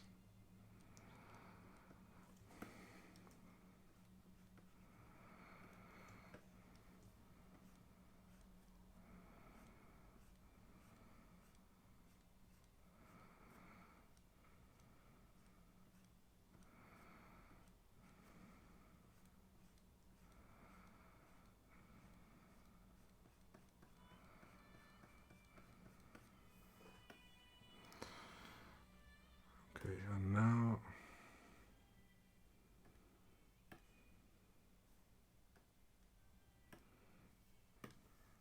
there you go. Yeah, very good, very good.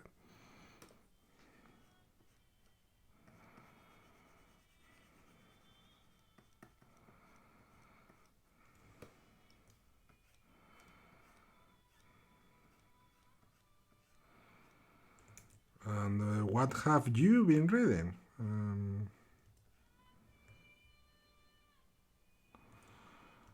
Um, any recommendations? I'll be happy to check it out.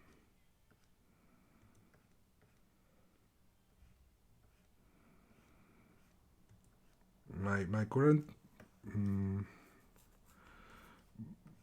bed reading material is a book about John Carter titled John Carter versus no and the Gods of Hollywood. Emphasis mine.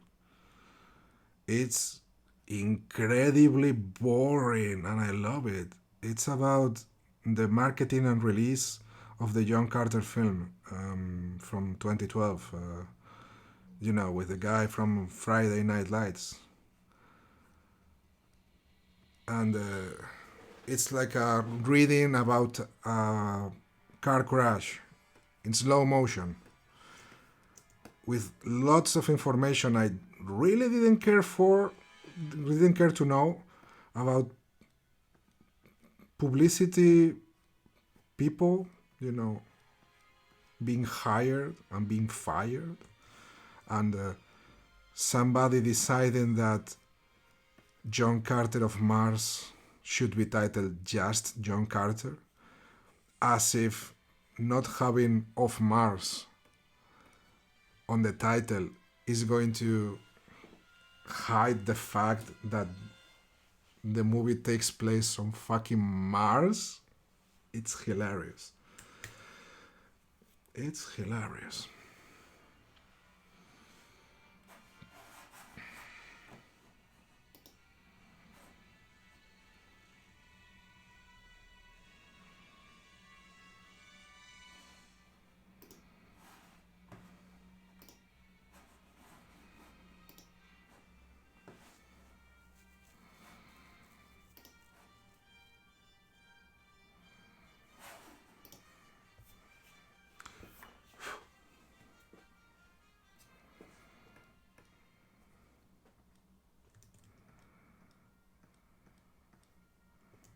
I feel like he needs some white here. I'm gonna do some white.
Yeah, maybe. He looks like a dude from a boy band. I love it. It's perfect. Oh, Nausicaa, so good, so good. Yeah, so good, and I'll never finish reading it. I mean, I have those volumes. I have them for I don't know, 15 years or something. I don't think I've managed to finish reading the first volume. I've looked them, you know, I've looked every single page. I really like uh, the line art and the grayscale, the use of the grayscale, which is very sparingly used. And it's great. The story is just, it doesn't take me. It's one of those things. Oh yeah, the marketing is just great. I mean, just great. They are excellent. They did an excellent job. I mean, again, never worked in marketing for a big company, but it feels like the kind of thing that you need. You probably need to take a step back and say, okay, we tried to sell a movie titled John Carter of Mars. It takes place on Mars. It's about a Conan character hanging around in Mars. We should make this for, you know, non nerds. It's like, dude, why? It's John Carter of Mars. Make it about a dude that goes to Mars and fights green aliens.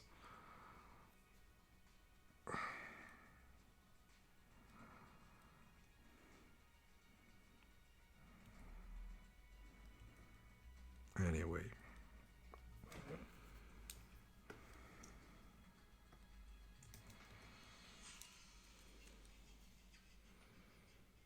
he's from the Backstreet Boys, of course. Of course.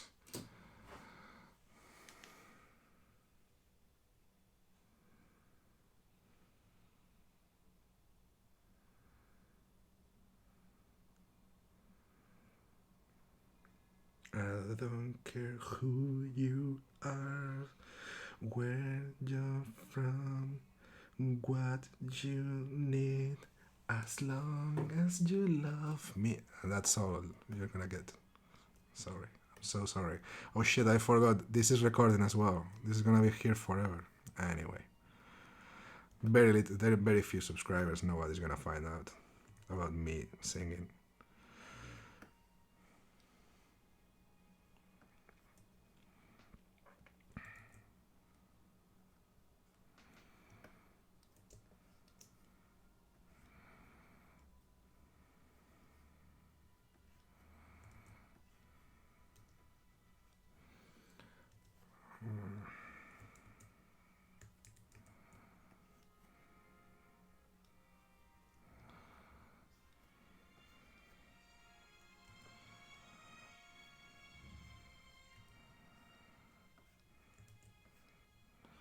I was totally channeling Jesse Pinkman with these baggy clothes.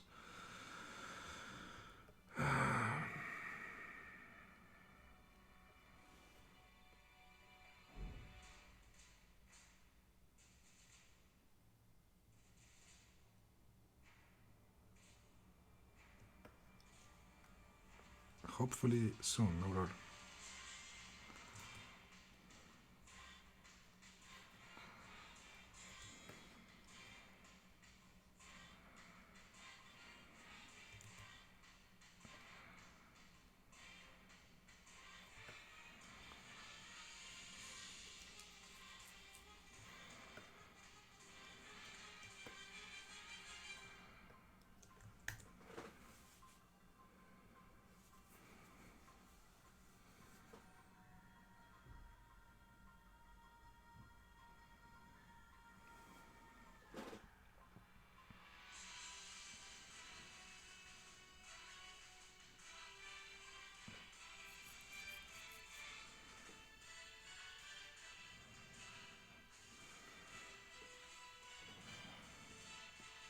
Yeah, she shouldn't be as happy.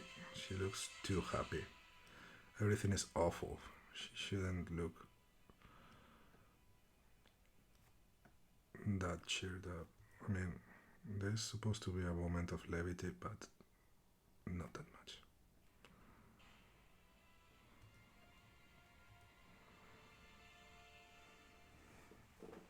Much better. Be sad, lady. Be very sad.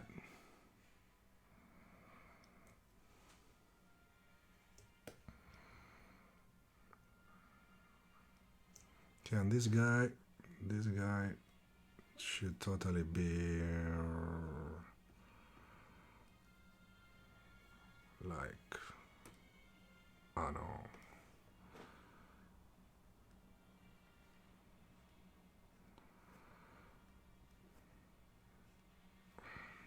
black t-shirt and gray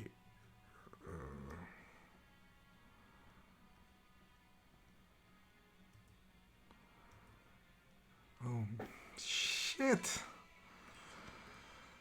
Ugh. Hate it when this happens. Anyway, well, you two are one now. Two become one. Now let's sing the Spice Girls.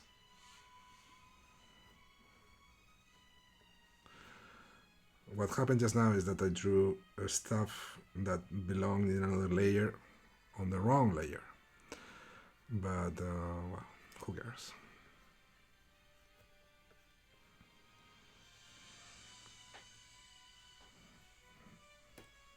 There you go.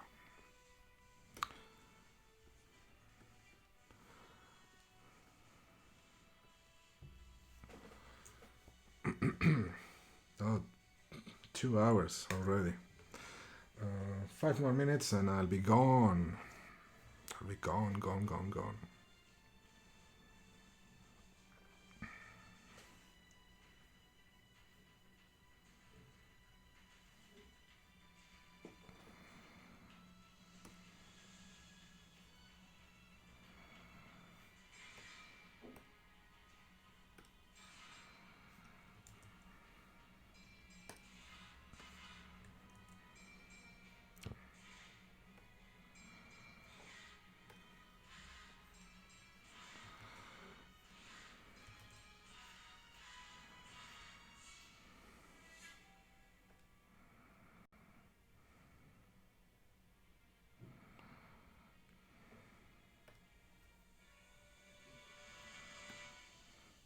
Drawing zippers has gotten much easier.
Go.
Okay.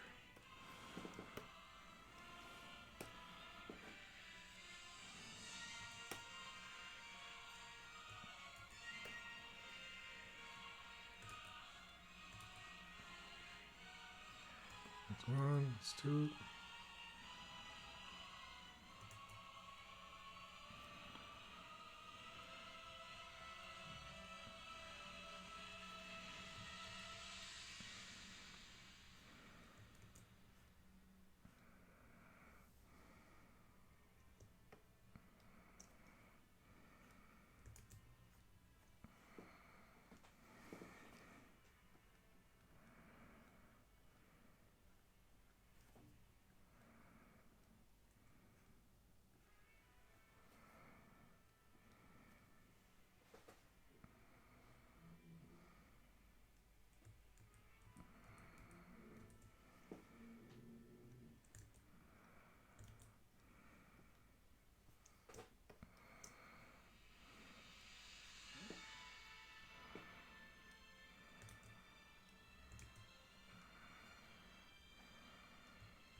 Oh, okay.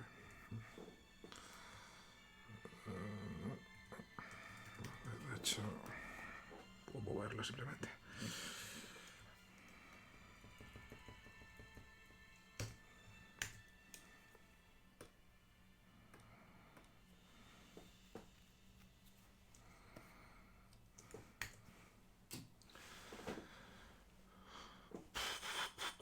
This page has been a proper fucking pain in the ass, and still is not finished, which is okay, I guess. Why not?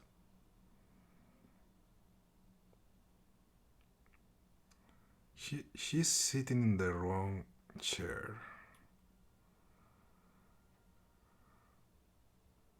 She should be sitting.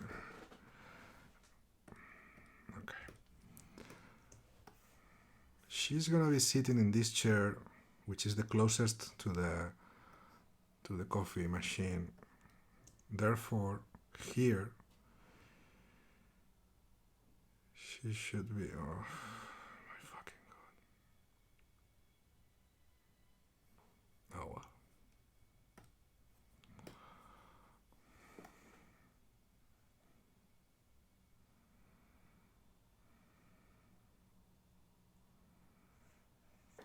That's it.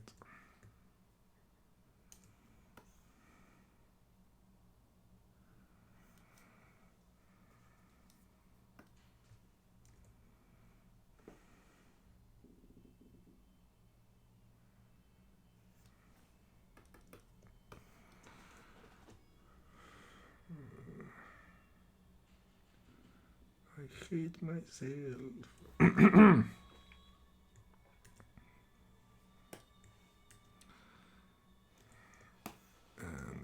this.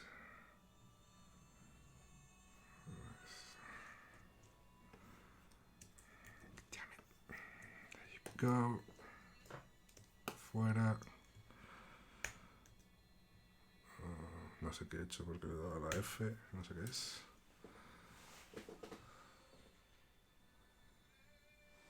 Oh yeah, nobody will notice. Nah, come on.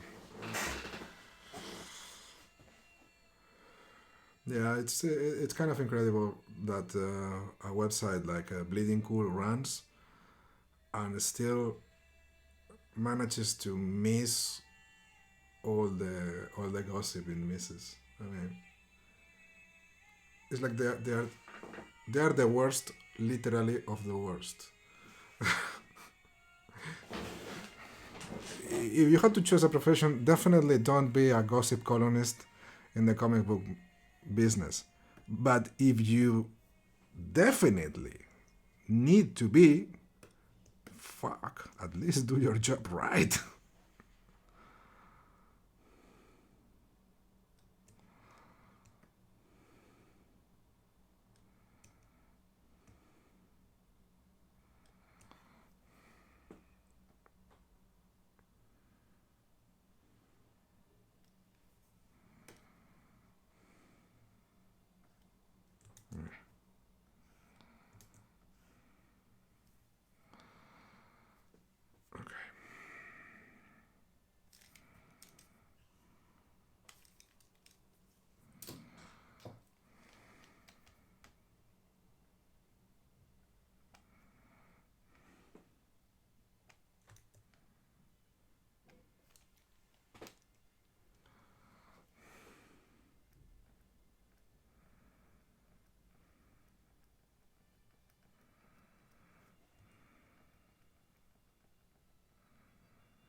This feels like the biggest share in the universe. But,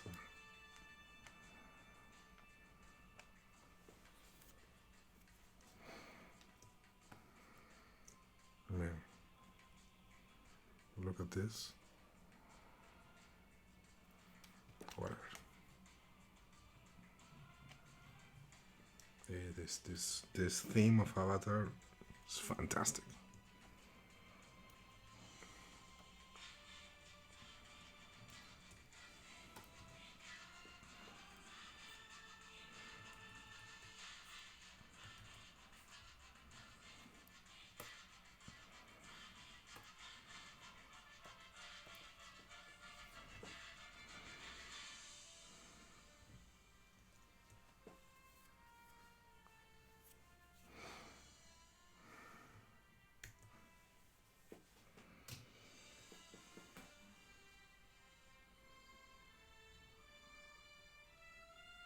Andre, how you doing, man? Hey, I'm seeing you very soon in Harrogate.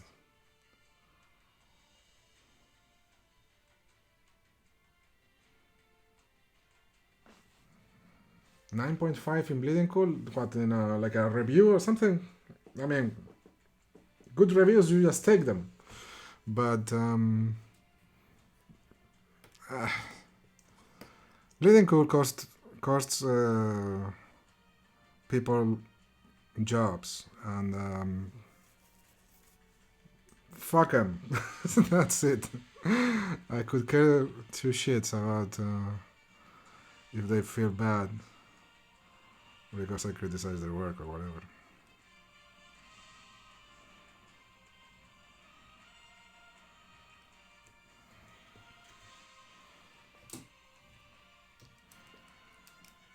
People have lost gigs because of them, and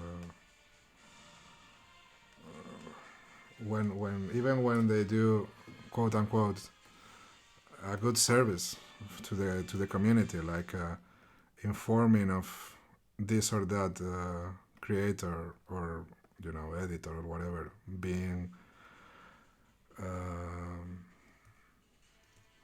perverts. They do it when the news is out somewhere else. You know, like they are not the first out the door with names. Like they know and they shut up, even though basically their job is to inform of such a thing. It's like nope.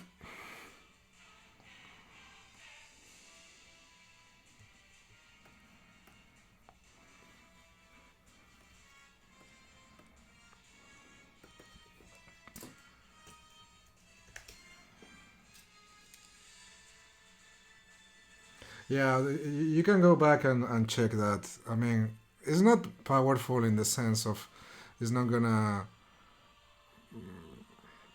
As far as I know, it doesn't make like money. Uh, the people who write for the website they have to work other jobs. As far as I know, definitely no expert on this. The thing is that, for example, you can go back and check when Dwayne McDuffie was writing JLA. This was 2008 or something like that.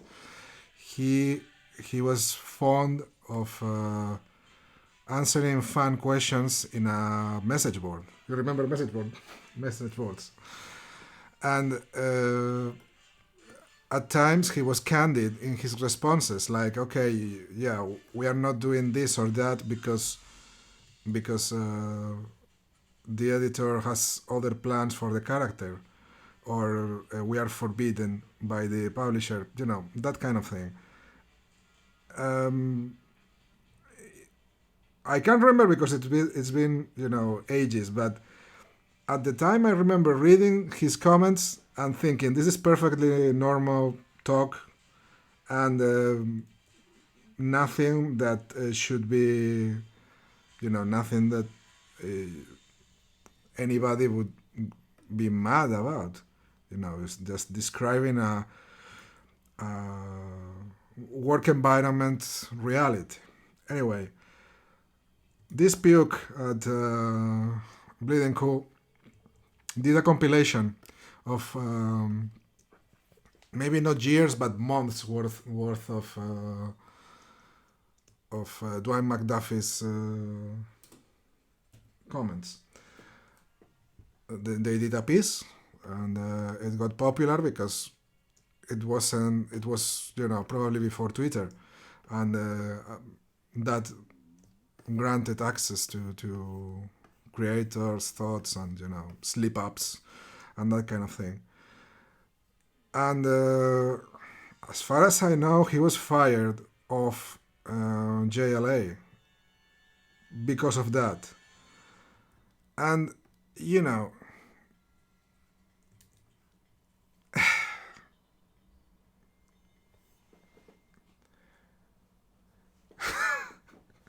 oh, not only have I seen the faculty, I've done, you know, an audio commentary with a douchebag by the name of David Lopez. Do you know him?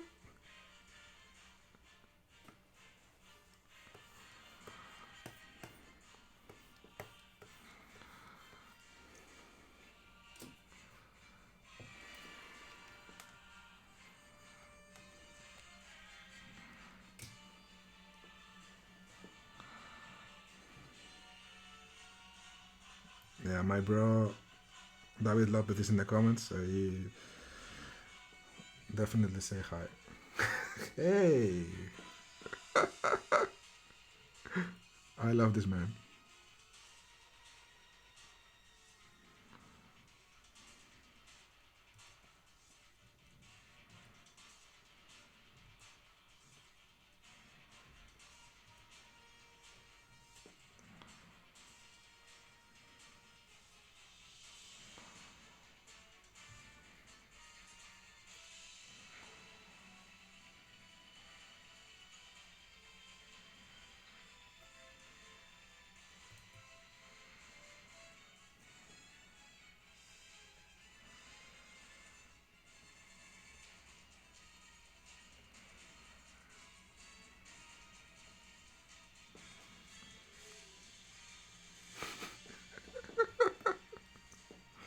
Yeah, he's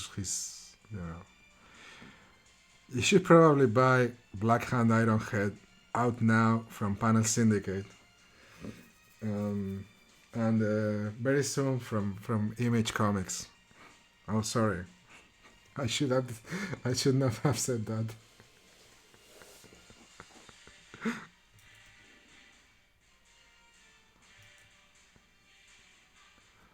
Fear not, very few people are watching the the live stream, so it's fine.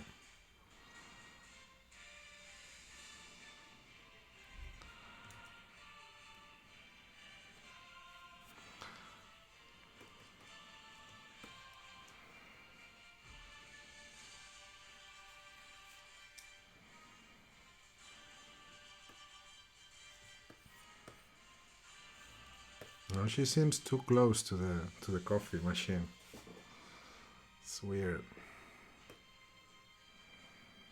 It's very weird. Yeah, she. It seems like she's stuck next to the coffee machine. I think I should move the entire, like the coffee machine as well as the balloon.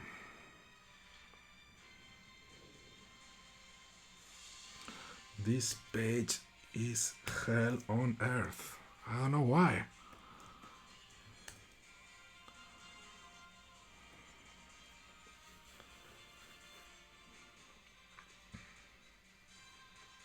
That's a spoiler.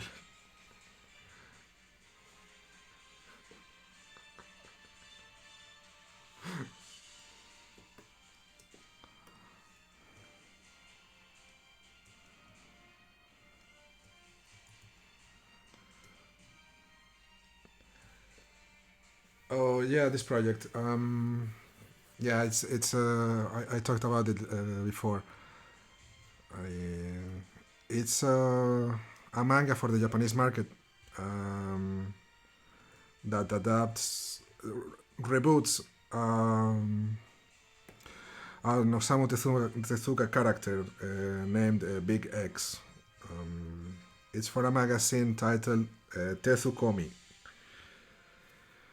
Writing and drawing it myself. It's 34 pages, and I don't think it's gonna be published in Europe or the States. So this is it.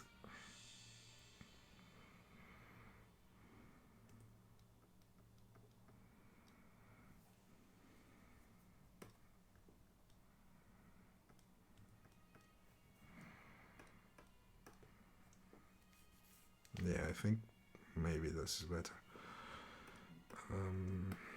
What else does this need? This needs.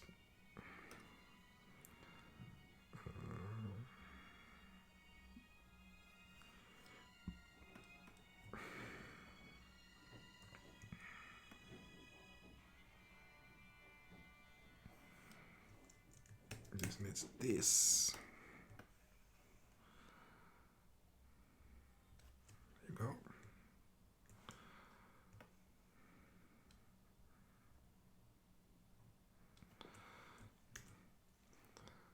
And it needs.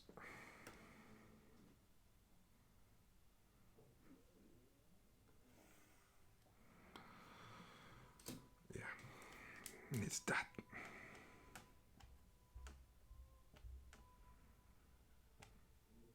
Fuck.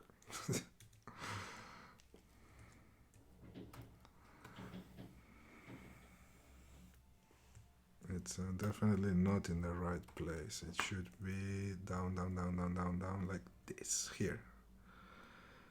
Otherwise, there's some tangents I don't like.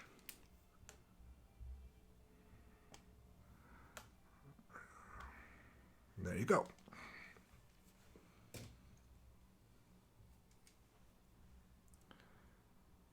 Mass brainwashing.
Right.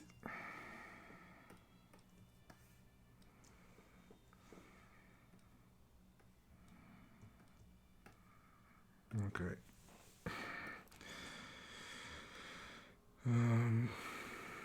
This is the one. Yeah.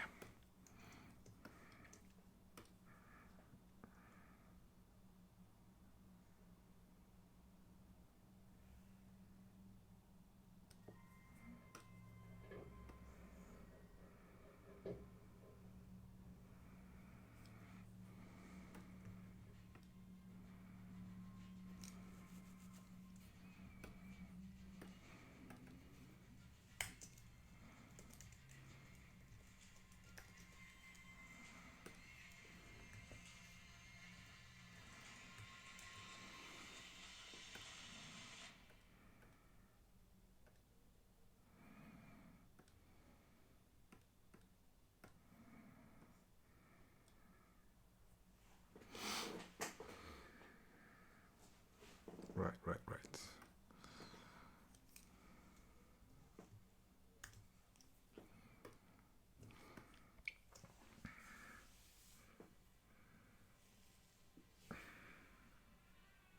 Yeah, I think I have to redraw that background anyway. Ah. Well, here's the thing. The this is my chance to draw spiky hair without being chastised for it. So I'm gonna do it. God damn it! Big eyes, spiky hair. I'm going all the way in.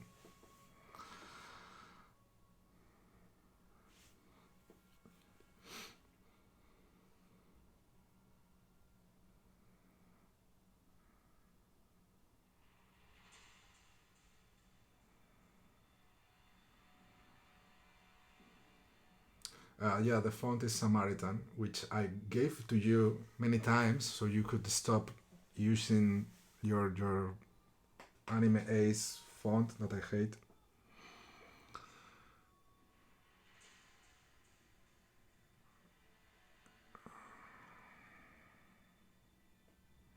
Yeah, I'm gonna do a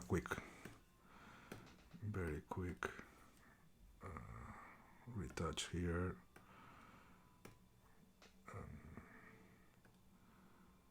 This works better without this, right? No. With or without? With or without? With or without? God damn it.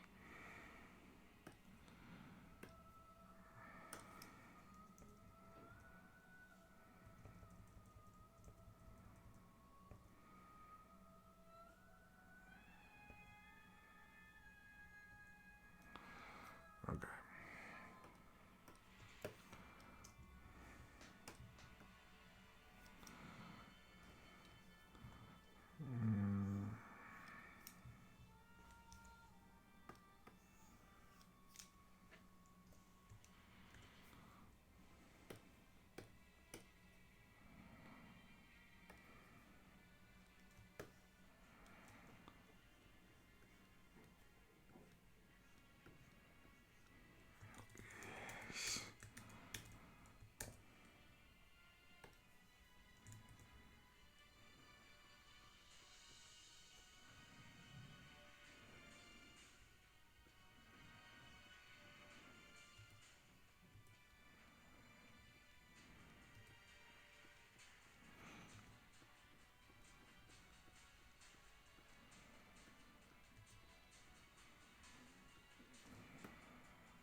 Too big?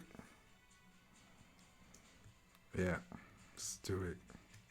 Fuck.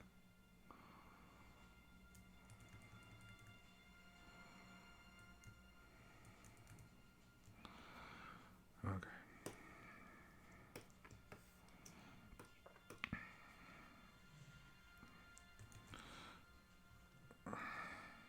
Yes. No.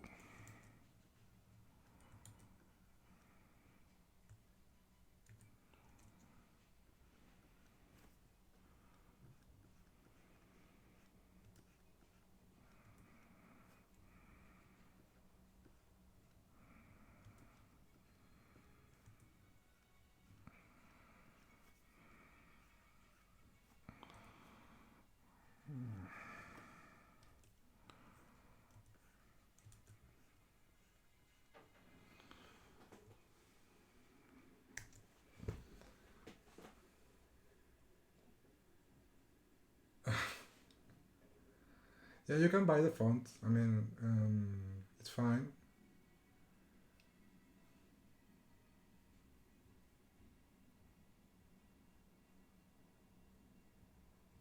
Yeah. I know about the the curve tool. I've used it a bunch on this one for the cap for example.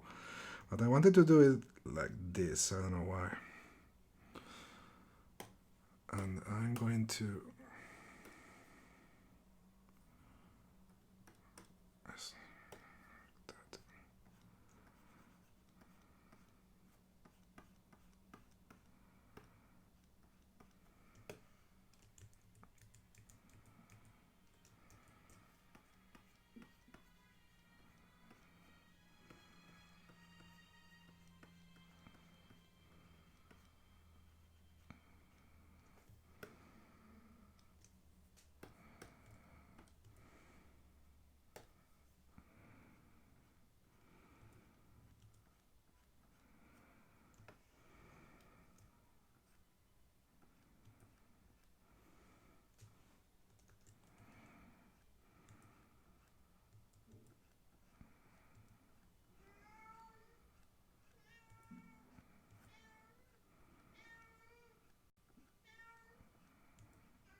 I know, I know. Sometimes for certain stuff, I go way too close. I try to avoid it as much as possible, but it's one of those things.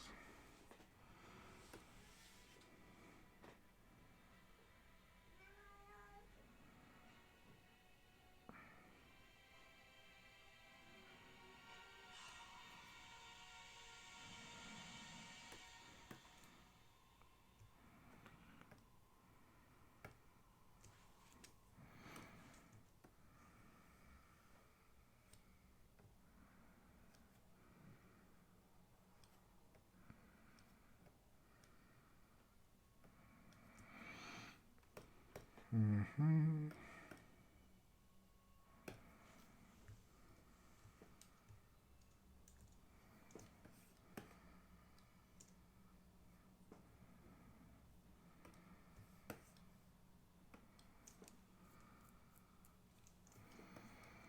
Well.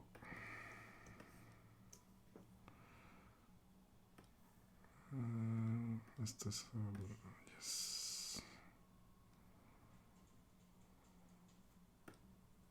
I think I can. Yeah.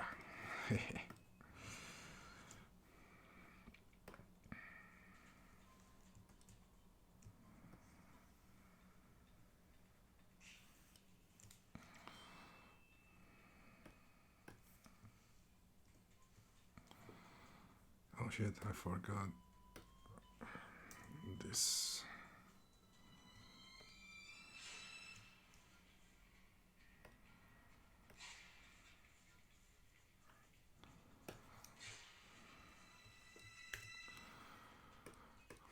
All right. Now I have to do a figure here. Nah. Maybe 1 hour more after dinner. Oh, Tessie. Sí, ya me voy. Voy a parar para cenar.